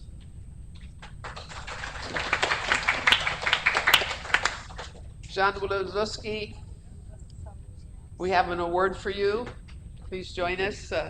Again, I'll read the award and then Dr. Okada will present. Please come over here, Mary. Thank you, everybody. Okay. It says to John Wololowski, Certificate of Appreciation, and appreciation recognition for your 32 plus years of service and dedication to the field of education. We thank you for your devotion, your commitment, and hard work. You have made an impact on our island community and the hundreds of students that have attended your classes over the last 32 plus years. Given this 24th day of July 2026 at the Guam Department of Education Tejan headquarters. And I'm going to ask Dr. Okada to present this for the board. And we recognize your wonderful achievement. Thank you. Thank you.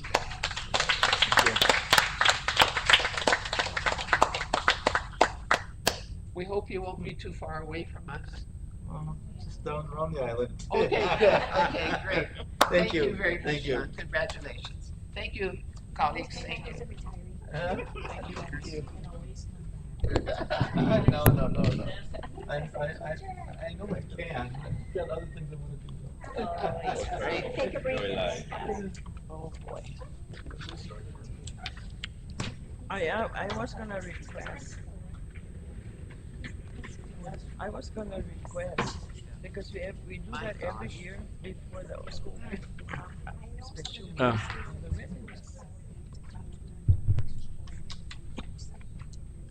Yeah, maybe that's something.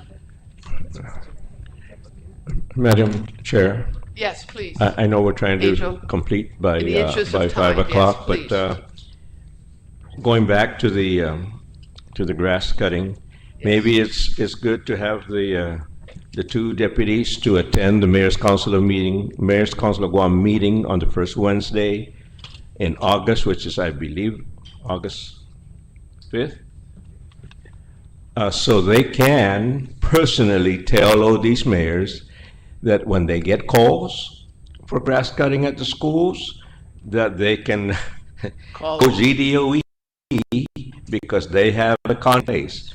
I was at the Mayor's Council of Guam when we were doing the grass cutting. Yeah. At that time, it was only $475,000 for 41 schools. Ridiculous. And now it's $900,000.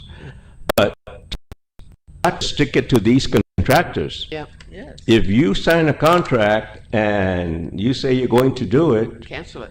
They don't. you better do it because the mayors, and I would ask the mayors through Mayor BJ and Vice Mayor Blas, if they call the mayor's offices, document that. Yeah.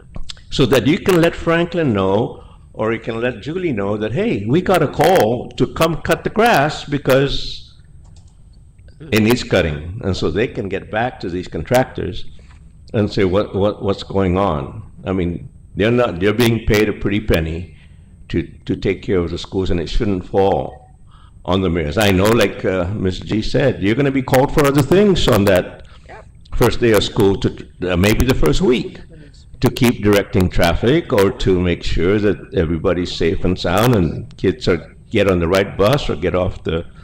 So I bring that up.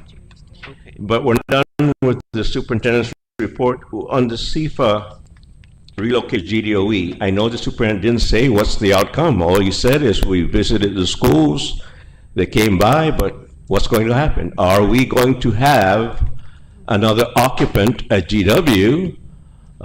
When, where, and how? Because I believe if you go back to Public Law 3866,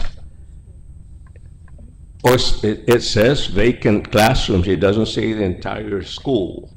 Yeah.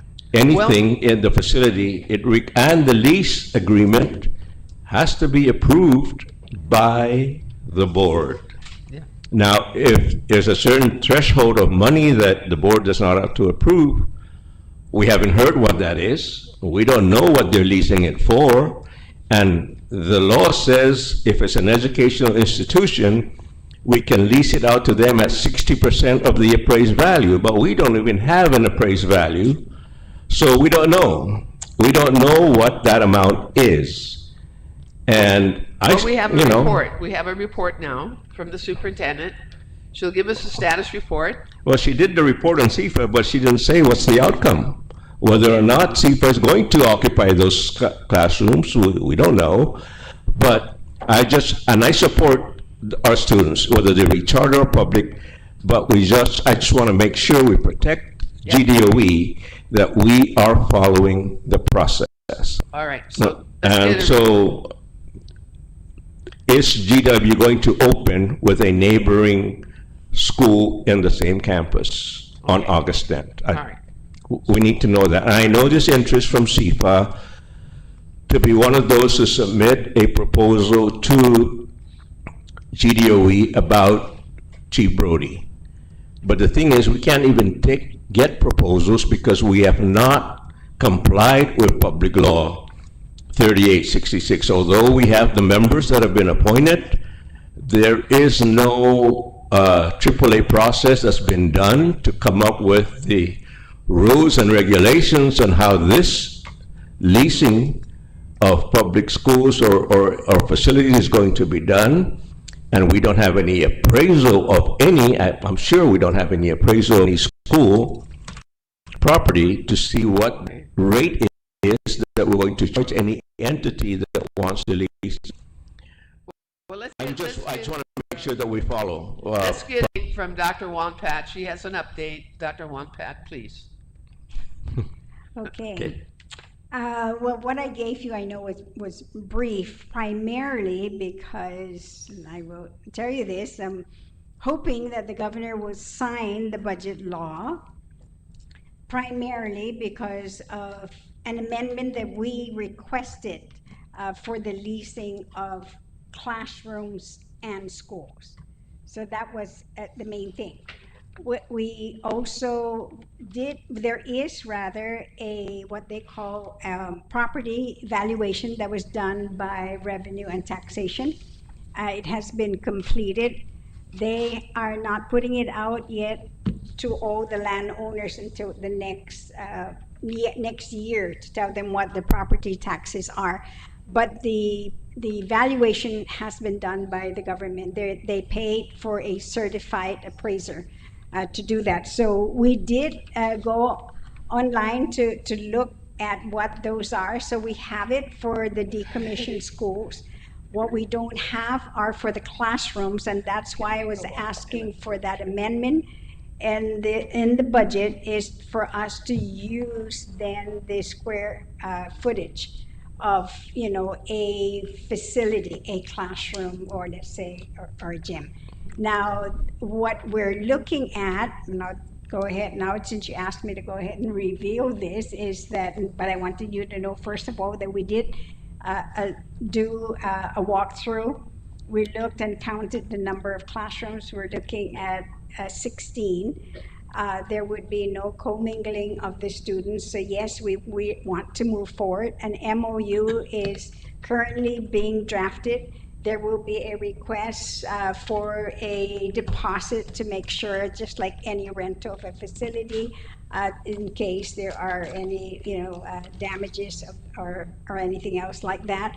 And we're looking at carrying over actually the same amount in which they were renting at GCC, and that is $1,500 per classroom. All that money will be earmarked specifically for maintenance and facilities, nowhere else. And that's as a result of our budget. So who pays for the power and the water? That will be all inclusive in the $1,500. But the money that's going into, that they're paying is, like you said, for maintenance. No, but we still pay for everybody's water and power at Central. So it's not that the school is paying for it separately. So I understand. So we're not saving anything because we're still paying for everything, Yes. correct? Like I said, I just want to make sure that we're all on the up and up and that we don't have the AG's office or somebody else challenge us that we're doing this and under whose authority. The 1,500 times 16, I don't know what that amounts to per month, times how long. You know that if it's over $500,000, that it has to go to the Attorney General for his approval. And if you say there's an amendment in this year's budget that was sent to the governor, she's already publicly stated that she's going to veto that bill. So what is the plan? I mean, I hate to think that CFA is going to be out cold. They're not going to have any classes because there won't be any place for them to go to. So I think that maybe, Madam Superintendent, you have to really get together with CFA and say, nothing here is set in concrete, yet we still all up in the air because we don't have a budget. And when they do have a budget and that budget is approved, the charter schools are going to get their money. I would ask that you put in the lease agreement that all that money for the funding, since it's from government, it's in the government account anyway, to transfer that money directly over to GDOE, so that we don't have to worry about them falling behind on their rental. No, that's in the law already in itself, that it would be transferred from DOE directly to DOE. Okay, So that has been addressed. all right, thank you. So have they agreed to participate? Yes, they did. It's just I wanted to get it to the board first. Yes. I didn't want to make any announcement, Yeah. but you asked Okay. me and I gave you all the details. And now the next thing we'll be working on an MOU. My understanding is that the committee will meet next week. So how will you get To our review approval? the MOU. And Okay, then, you'll present it to us. yes. Madam Chair, I have a question. There are going to be 16 classrooms. What happened to GW if the enrollment goes up at GW and they need an extra classroom? Well, we found out that there are extra classrooms anyway that are being used as offices, and those are not even being touched. All right, so the work is being done to accommodate CFA. Yes. Very good, okay. Well, that's good for CFA, and happy for them, and happy for the department that you're able to assist them. And we hope everyone is working together to make sure that all the students that'll be coming up to GW will be accommodated with this arrangement. And how long will this be for? Well, currently what we're working on is for 4 months, primarily because we're looking at it depends again. I said 4 months on a normal circumstance where the budget is passed.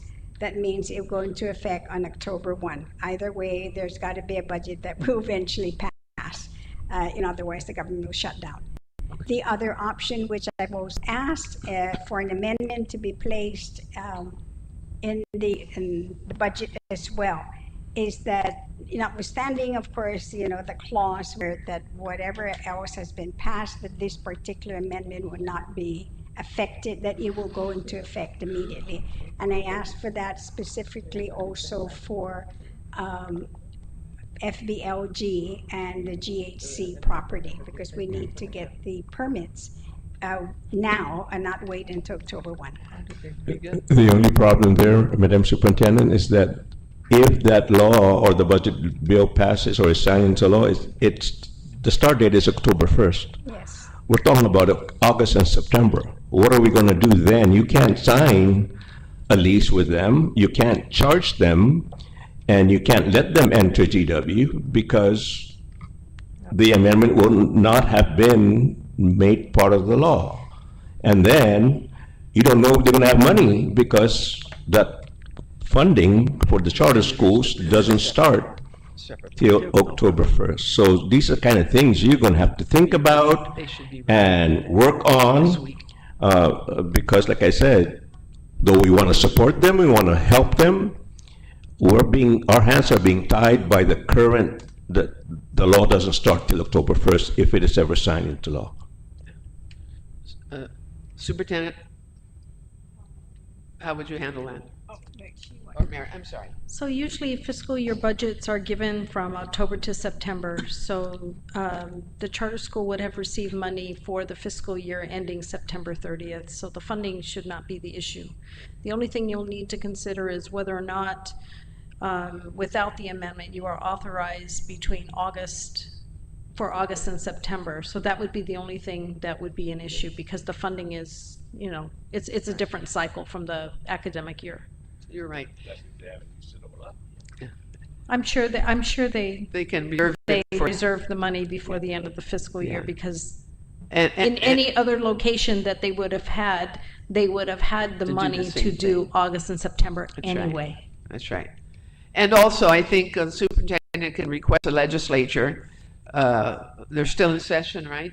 Yes, they are. If they could maybe pass a separate, real short bill authorizing this. They'll keep it as part of the overall budget bill, but make it a separate bill real quick. Have it ready when you see them. Are they going to continue Monday? Or going to finish today? Well, actually, that's what I need to find out, is that if they have recess on round 3.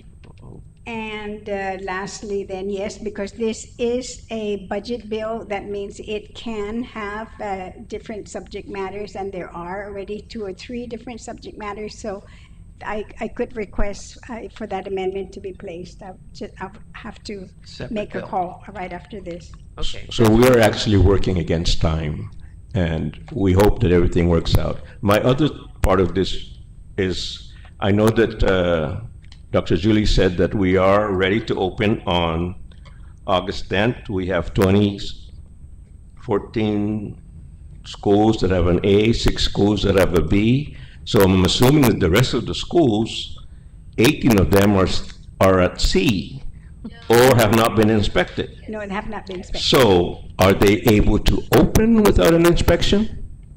Yes. So none of them are going to expire by August 10 then? That's good. We're working on, so August 4th is Simon Sanchez. So July 28th is, like I said, FBLG on Untalan, and then the next one is August 4th with Tizen and Simon Sanchez. So we are confident that we will pass it. So what is the plan B if they don't pass inspection? We are confident that we will pass it. What is the plan B if they don't pass inspection? You may be confident, but I'm asking, what is the plan B if they don't pass inspection? That means we cannot open the school. What is the plan B? The plan Then B. what would happen is asynchronous type of lesson will be taking place. Correct. The facility may not open, but instruction will So can continue. we please make sure that the parents of those schools are notified that the inspections are coming up, and if they, for some odd reason, they don't pass inspection, these are the alternatives. I don't want to wait till August 5th, August 6th, or when before school opens. I'm sorry, we're not going to open the school. We're going to put you into this new type of thing. Let them know now so that they are prepared. If there's any deficiencies, public health will allow us a couple days to address it, and they'll come back and re-inspect. Still, we need to make the parents know that these are the options that we may have to take in case any of these things do not come through. That's all I'm asking. Noted. Thank you. I am behind you, and I hope that we get it, but we need to get them prepared that if it doesn't happen, these are the options. That's all. Thank you. Noted, and thank you. Thank you. Madam Chair? I have faith in our principals in our schools, and they know that everyone is concerned in the community. We need our schools to open well and to welcome our students. Our students have gone through a traumatic experience with 2 typhoons, one after the other. They want to be in school.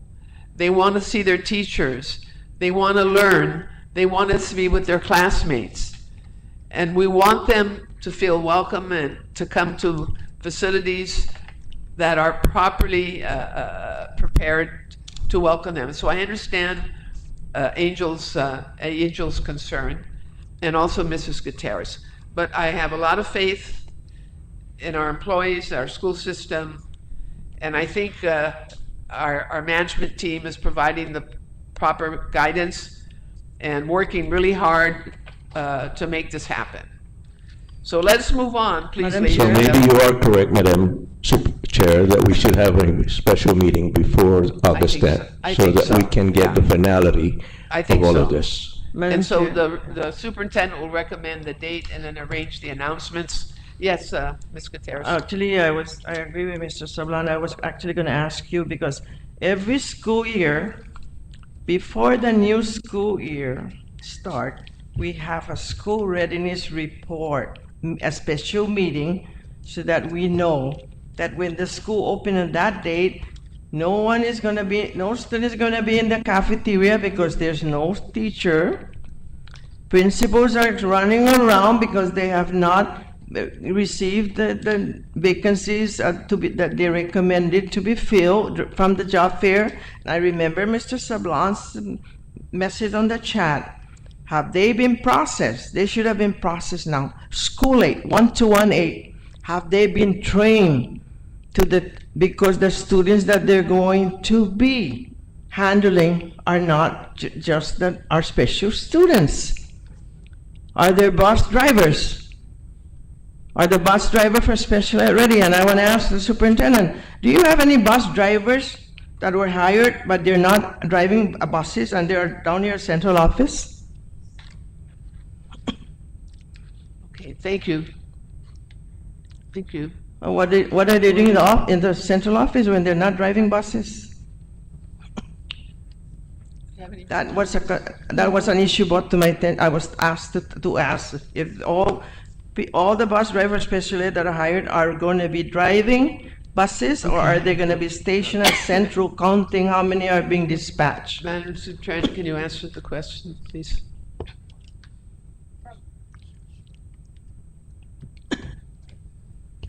Ashley, would you be able to answer this for their SPED bus drivers? Oh, can you?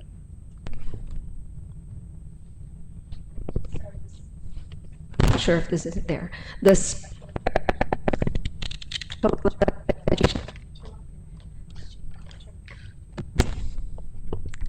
the special education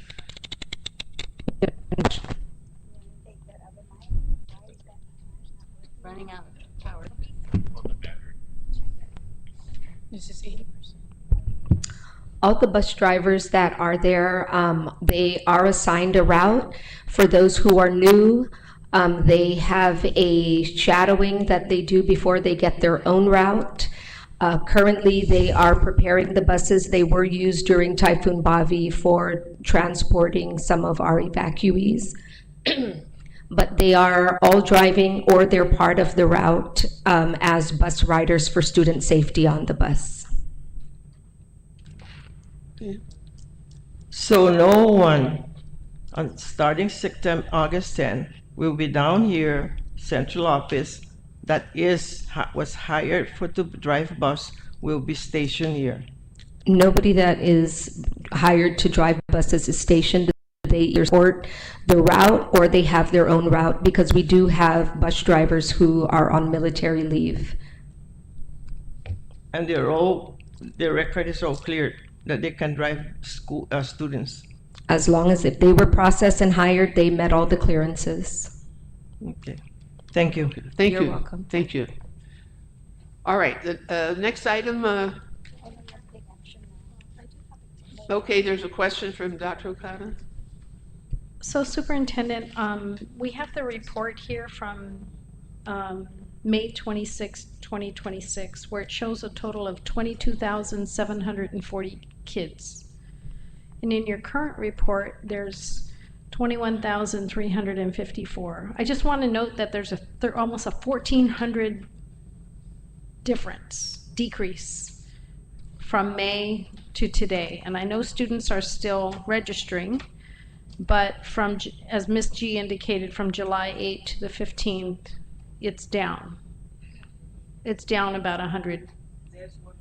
It's 21,490 from July 8 down to 21,354. So from last year, it's down almost 1,400 students. What's not included in that account is the Head Start pre-K. So usually the number is 700 for those individuals. Okay, so it would be go on. helpful just to footnote it. Okay. Because you're giving us in the same Right. monthly report. These Okay. are all part of our packet where the discrepancy is showing. Yeah, so right now, if 700 compared to last school year, 700 of those students, we are down 700 students, decrease. We are down 700 students. Correct, Because as the of other today. 700 is for Head Start. Correct, But Head Start, in their last report, also indicated that they were down. correct. They were closing some of the centers. Yes, that's correct. Because of low enrollment. Yes, and we probably expect that. Okay. Thank you. Thank you for the information. All right, Dr. Wanpat, we're over the stronger states outcomes from compliance to capacity. There's a request from the superintendent to be able to participate in this very important meeting by the National Comprehensive Center, which is going to cover all the costs involved. There'll be 3 attendees, the superintendent plus 2 from the department personnel. And would you like to explain the importance of this a little bit to us, Superintendent? The National Comprehensive Center actually falls under the US DOE, and they're out to help all of the state education agencies. And in our case is that we just recently had Dr. Leyland, who came to Guam and participated in this leadership training of all of our school principals.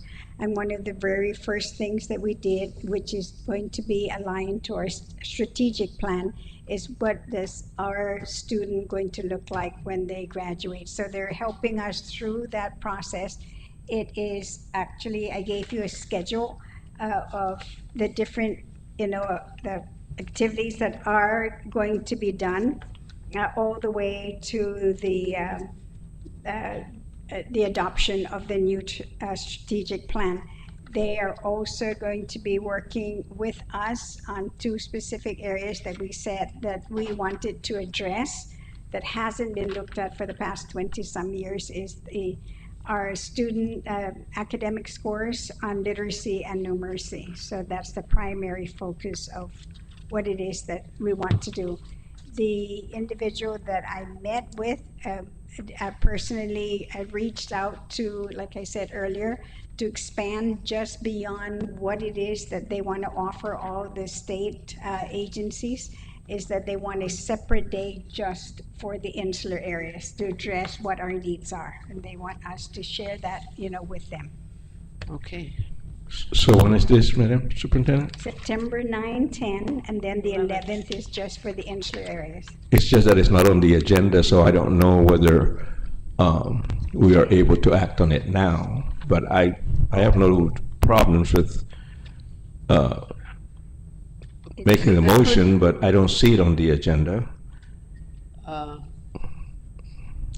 Oh, yeah, but I know it's part of the superintendent's report. I know I put it in, but you're right. 8, the last one there is CFA relocation. All right, we can approve it during our special meeting. We can add it to the special meeting agenda if we need to. Or we can do a notwithstanding, and I'm sure Dr. McNinch can do the notwithstanding. Yeah, we can do notwithstanding. Dr. McNinch? I have a question. How many travelers? 3. Total of 3. They're paying for 3. 3. Well, according to Kat, she said that it was added after it was published, and they think that's the reason Oh, why. wait, I have my original. So, Let's see. it's part of what? It's part of the report? So I think we'll go ahead with Dr. Yeah, let's do the notwithstanding, please. Madam Chair, Mhm. I'd like to make a motion, please. Thank you. I'd like to collegially suggest we approve the proposed travel as discussed. I think that the point about the superintendent's report having engrossed this particular point should suffice in that regard. Thank you. Thank you. Is there a second? Second, please. I second, but what's the exact date to make the motion for? September 9, 10, and 11. September 9th to the 11th for the superintendent, and it's up to the superintendent to pick the other 2 because that is her prerogative. All right. Yes. Thank you. But I make a motion to approve the attendance of the superintendent at this conference in DC, 9/9 to the 11th. Well, this is a special day for a lot of us, but that's my motion, and it's all expenses paid by the organization. by the organization. That's right. National. All right. Thank you very much. The National That's my motion. Comprehensive Center will be paying all the costs. All right, we have the motion again. Second, on second. Thank you. All in favor? Aye. Any opposed? Okay, motion passes. Thank you. Can I just ask, Superintendent, in the next meeting, can we have your report to the CCSSO?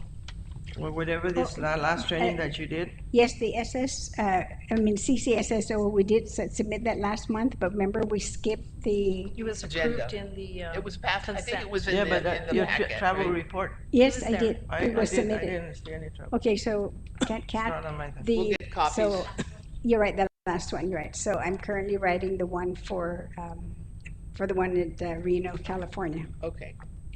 All right. Thank you. Any other items? Madam Chair, Yes? I know it's listed there. Unfortunately, Mr. Carl Torres was not able to travel to the New Member Institute because of the typhoon. I was on a Zoom meeting with the Nomination Committee of NASB, which is I am a member. I did inform Mr. Paulo, CEO, that he will not be able to come.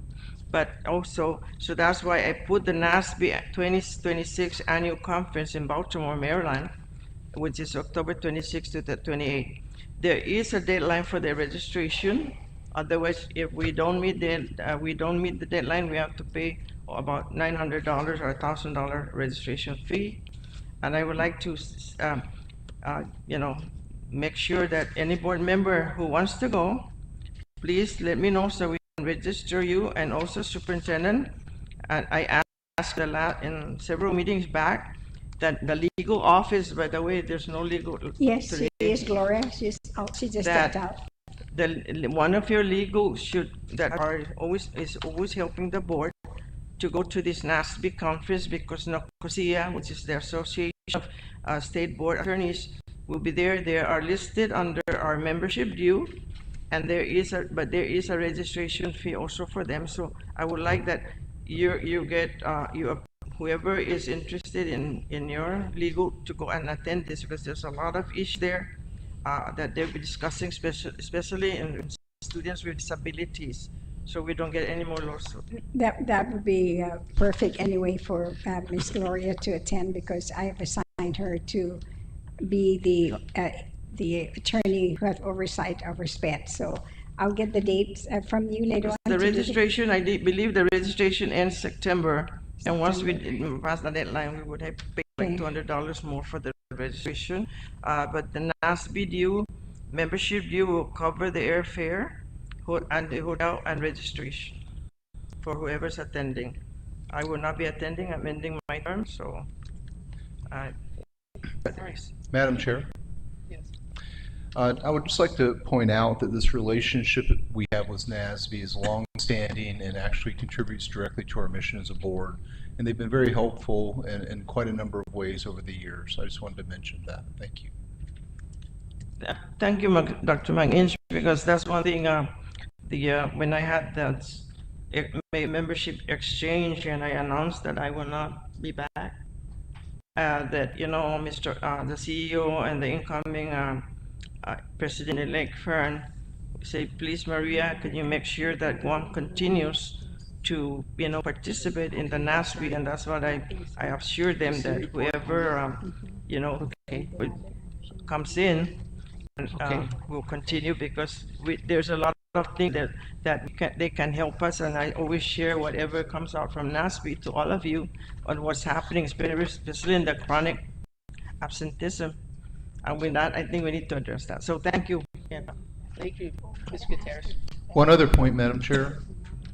NASB also included Guam members as members of the board of directors for almost 8 years in the last 10 years. So that's just another little point of information. Thank you. Thank you. We have an action item here under instruction and academic support, the July Head Start report. So please come forward. Okay, so. What time do you have to leave? What time do you have to leave? Yeah, no, no, so. Hello? Okay. I'm not used to the news. Hey, she's not leaving right now. Okay. Hi.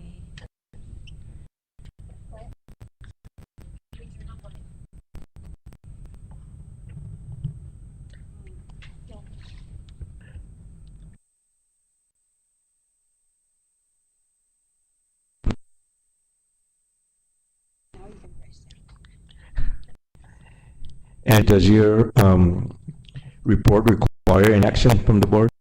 Just one. It's only that because Dr. Akata and myself may have to leave in a few minutes, Okay. and then there will be no quorum for that action. So Yeah. can you press I can forth with summarize your it. Yes. with your request for action? So, as you know, we received our Focus Area 1 review monitoring results. And to summarize it, one of the things they said was that we were missing school readiness goal data on a more regular basis in our board reports. And then our policy council needs a community representative. So I had a follow-up call with our monitoring team member, and she recommended that we try to extend the corrective action period for these 2 items so that we can complete two cycles of two full monitoring cycles in the new school year, and then to give our new policy council time to elect a community rep, and they don't get seated until October, as well as the incoming board members in January to be trained. So my request is to authorize us to submit a request to extend the monitoring timeline for correction, to extend the RAN review finding by 30 additional days, and the Focus Area 1 finding by 120 additional days. So again, this was at the recommendation of our OHS monitoring counterpart who met with me about a week ago. You have that request in writing? Yes, it's on page 3 and 6 of my report. I can make the motion. Go ahead. I move to request the approval of extending the monitoring timeline for correction for all areas of noncompliance in the RAN review for 30 additional days, and the Focus Area 1 review for 120 additional days, as requested by the Head Start administrator. Motion, is there a second? Second. Second, motion seconded, all those in favor? Aye. Aye, motion passes. Thank you. Thank you. I just wanted to point out one more thing. I did resubmit the nutrition supplement grant that I submitted last year, and I just wanted to point out to the board that its approval was not necessary because according to the Office of Head Start, there were no major changes to the grant. I just had food services help me to recertify the pricing and resubmitted it. So the supplemental funds, if you remember, is for to purchase air curtains and sculleries for all elementary schools that have a Head Start center, and to replace Head Start dishes, utensils, things like that, and root view planter for the kids. So just so you know, because if you see it there, you're like, oh, the board didn't approve it. But we did approve it last year, and according to Head Start, there's no changes, so the initial approval was sufficient. Very good news. Thank you. So. Any questions? No, we just wish Head Start a successful new year. Thank you. Thank you. Thank you very much. Motion? Yes. I'm sorry, the motion passed that we presented? Yeah, it already passed. I'm sorry. So my mic wasn't on. We have to do the motion again. Mary made the motion. And then Ron seconded it. And all of us Unanimous. said we are in favor of it. Thank you very much for Knockout. the record. Thank you. Okay. And the next item For info is is the financial report. Let us hear that. Okay, so this, if I may, this is relative to approving the corrective financial recovery plan in response to the Code C Watch summary that was issued by the Education Financial Supervisory Commission. And these are for the months of October, November, December, January, and February, fiscal year 2026. So every time there, during the monitoring, every time there is any specific object category that has a C-Watch placed on it, then the corrective action plan has to be submitted back to them with a resolution from the board. So this resolution here is Resolution 2026-05. Again, it's the corrective financial recovery plan that is prepared by the department in response to C-Watch. So I move that this resolution be approved as presented. All right, we have a motion. And there's a second? All in favor? Say aye. Aye. Aye. Any opposed? Motion passes. Thank you, Dr. Okada. And, okay. Management audit. And another item here, I believe, that requires some discussion again, and perhaps action, is the management and curriculum audit. Dr. Wampak, can you give us the update? I thought we were going to be voting on something today. Well, 2 weeks ago when Dr. Allison was here, she actually met with our auditor, and he was here earlier, but I know he messaged that he had to leave.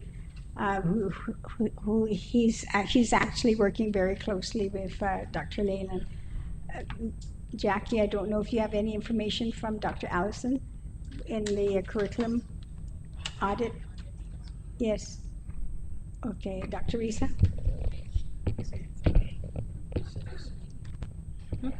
So the last conversation we had with the regarding the management audit is when the SPM is being, while the SPM or the strategic planning management is being developed.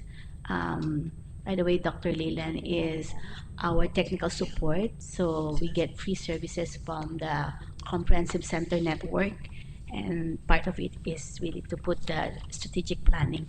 Then the management audit will be embedded or included there as part of those strategies so that we could address the management or the results of the management audit. But did she at all say then basically when that would be ready for us to present to the board so they can take action? I do know that what they want to do is that all the areas that they feel will be most beneficial and we can actually use in our strategic plan, that we want to incorporate it. So it's not as if though we're saying we're totally going to reject it ourselves, because there are some good things that we would like to incorporate in our strategic plan. Yes, she had a meeting with Mr. Cooper Nurse when she was here doing the Leadership Academy, and they had some conversations on how the management audit will be addressed. Don't we have a deadline to submit our input to the legislature? We're past. Way past. Way past. Yeah, so that's my concern, Madam Chair. So I mean, Madam well, Superintendent, so how are you going to handle that? well, the only thing I could think of actually is that because of our recommendation that there are some areas in which we feel are beneficial that we want to take that on and incorporate it into our strategic plan. So at least that's the position we're saying. We're not rejecting the whole thing. And we could, if you like, we can present that to you in a memo form then. And then you can make a decision that, just that we are going to use what we feel would be most beneficial. My recollection was that we were going to actually transmit that to the legislature. We were going to submit that to the legislature in writing, and I'd like to suggest that we take action today to do that. The senators have been very patiently waiting for our response and our input.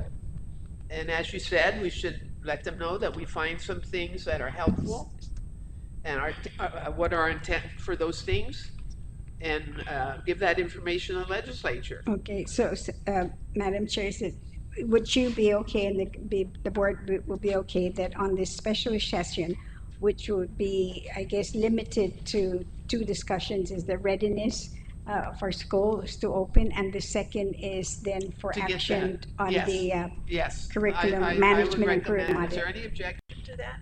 Do we need a motion to do that?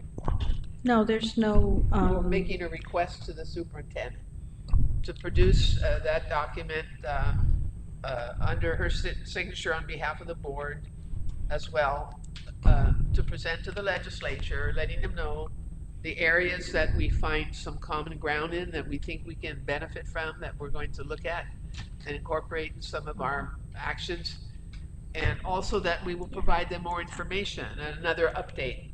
So I think, Madam Chair, that the requirement is for us to transmit the final report. Yeah. And once we submit the final report, then we can provide periodic updates We can do that. based on the recommendations that are contained in the You're right. report. We But need I to do think the the final. action is to The final report.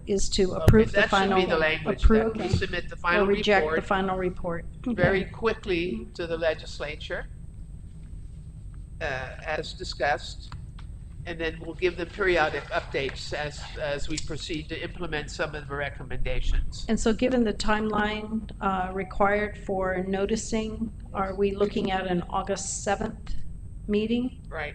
August 7th? Okay. Because you have to give notice. And she will present her report to us, And and I then we'll won't be here. forward it to I'm going to feed you. No, give 5-day notice for the public for the special meeting. Yeah, I leave okay. from the 4th to August 3rd. Yeah. Ooh, Yeah, I- August 3rd, you want to meet? August 3rd on a Monday. All right, August 3rd. Are you gonna have the readiness Yes. report ready? For the curriculum management, we should be ready on the 3rd, and then the readiness. Yep. By then. Thank you, Madam My Chair. deputy It's about a saying week and a yes. half. Yeah. Just as a collegial suggestion, one of the recommendations might be to, if at all possible, utilize the University of Guam and Guam Community College in future audits like this, because I think it's In the future. it's to the benefit of everyone. I agree, by you're using right. We local can do talent. it locally. Yeah, it is a requirement, but maybe like you said, rather than going outside of us, that Yeah, it's already then in we the can law. amend the law. There's an Madam exist- Superintendent, there's an existing law that requires that any contractual services be vetted through the University of Guam and the Guam Community College prior to obtaining outside. Right, so why didn't we do that? Even Why for did we go training, to Hawaii even for, then? we have an executive Okay, order. We so just need to take a look at the law and make so- sure that we're so- following Okay, let's it. follow the law. Thank And you. include it in the procurement And we need to process. remind the senators of the law. Okay, well, no, I thank you, you're right, for letting us know that, because we want to make sure then the next audit, we will go through Okay. GCC and UOG. Unfortunately, this particular audit wasn't our doing, so we're just following. So, Madam Chair, this is a suggestion for August 7th or August 3rd for a special meeting, but I just like to ask the deputies, does August 3rd meet the 5-day? No? We have to use August 7th. Okay, all right, August 7th then, Okay. yes, Okay. definitely. Yeah. Just Okay, let us you know. want- Great, great, great. Okay, August 7th. That's your birthday. No, I leave. Oh. That's why on the Oh, 4th. on the okay, 4th, August yeah. 7th. August All right. 7th. August 7th? Thank So, you. Kat, can we make it? Okay, yes, she can. And the agenda items are One will School be readiness. School readiness and the audit. management. Audit report. Management audit. Management Right. audit, school readiness. Yeah, report. Okay. Okay, What time will it be? 3 o'clock? yes, 3 o'clock. What day is that? The 7th would be a Thursday, I think, Friday? Oh, that's fine. 3 o'clock's good. Yes, Friday, All right. August. Thank you, Madam Chair. Madam Superintendent. Okay, I Friday. get confused so many times. Okay. All right, is there any other action items? The only other one is New new business. business, the textbook and NASB. All right, please proceed. Textbook, Dr. Risa.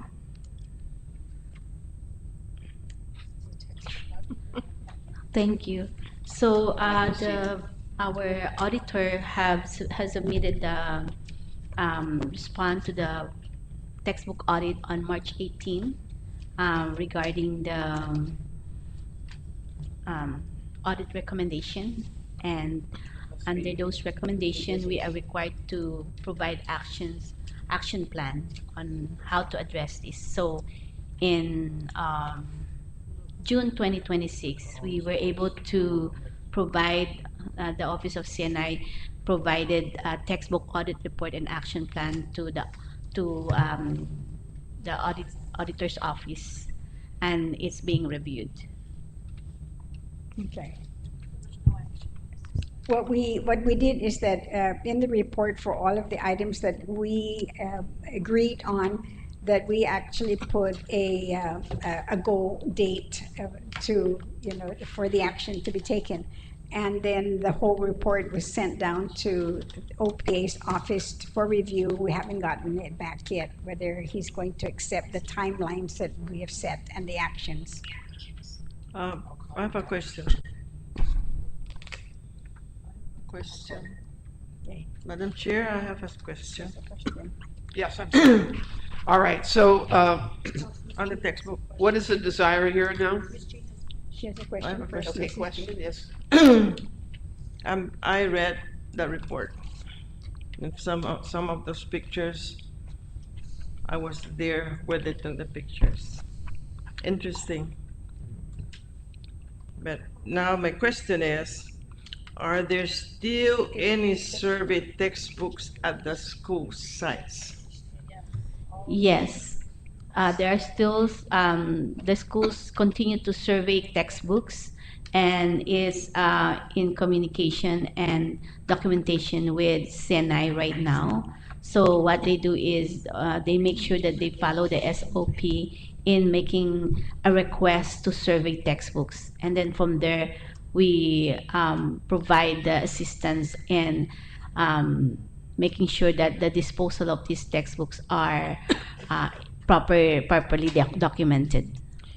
There is a law about textbooks to be surveyed. A, B, C, who to be given. Have they been doing that? Right That now, is, one is like you give it to the parents, have a, they want a textbook for their kids, then the next B, C, D, F. I don't think they're doing that.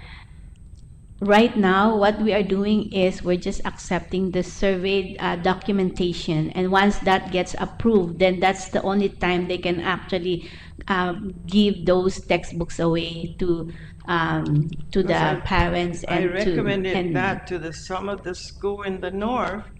Half a job, a fair one Saturday, and but they know because they're gonna go gallivanting.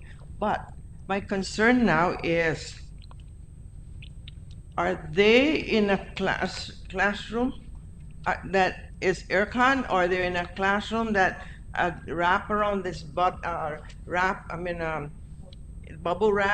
and they're outside in between classrooms? they should be in the classrooms, and they should be in a place where there is the required temperature. Because when we were visiting schools, we found was elementary school in Sinahanya. They were all outside by the gravel, and all wrapped in plastic. I hope it's not there anymore. Another one is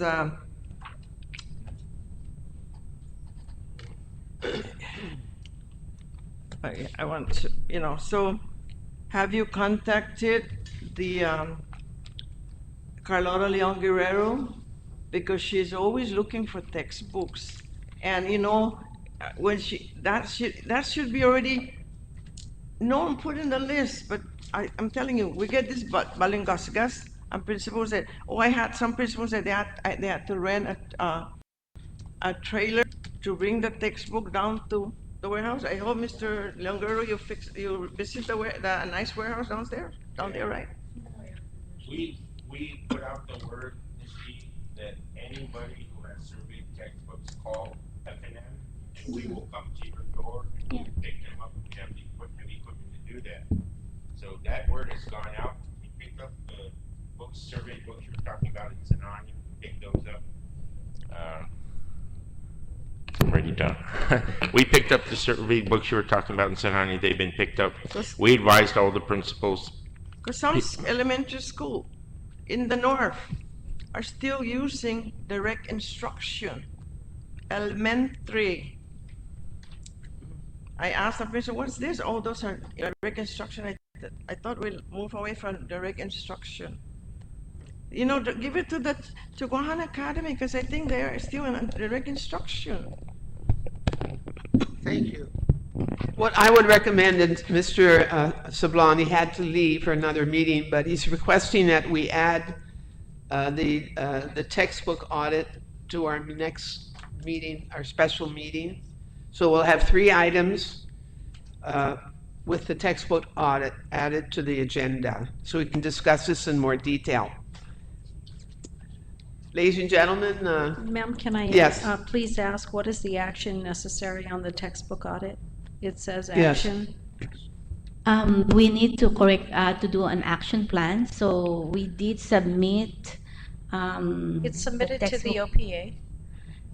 In March, we submitted that the next step that we need to do. Is there something the board needs to approve? No, it's only a statement that says the audit recommendation, for example, under Appendix 14, status of audit recommendations, enforce required legal review and approval for all applicable contracts and sole source procurement. And then the action required is just to provide corrective action plan with responsible official and timeline of them. It's like just So the action required is action by the department, not the board. So the board doesn't have to accept it. So I recommend that we position this under the superintendent's report, so that it can report it accordingly, and then we can dispose of it there. Yes. Okay. Madam Chair, I feel that the people that were responsible should be held accountable. Whether they're here or they're still here or not, because those are money. Those are money. And they have to be held accountable. Even at the schools, If they have books, textbooks that are lying around and they're all weathered and everything, then the principal at that school have to be held accountable. Accountability is what we want you guys to do, because they has never happened before. They're holding us board accountable, then we're gonna hold you accountable. You hold accountable all those people that you're supervising. No more of friendship. Friendship doesn't work for me. Thank you. All right, thank you, Mrs. Gutierrez, and I hope that our leadership team will look into that and act accordingly. Ladies and gentlemen, is there anything else you wish to discuss today? I think we've covered the action items. We will meet again August 7th, I believe, a special meeting to evaluate our readiness for the opening of school. Hopefully, we'll have more specific, definitive information from the department by then. And we'll also look at the management audit report that we will transmit upon approval to the legislature. And the third item we'll look at is the textbook audit. We get another report. We'd like to know what the most recent action will be in order to resolve this issue by next special meeting, which is on the 7th of August. Any other items? Do I hear a motion? Madam Chair, Yes? I move to adjourn. You have a motion to adjourn. Ron second. Any objections? We are hereby adjourned till August 7th, the next meeting. Thank you very, very much, everyone. Thank you, Judy.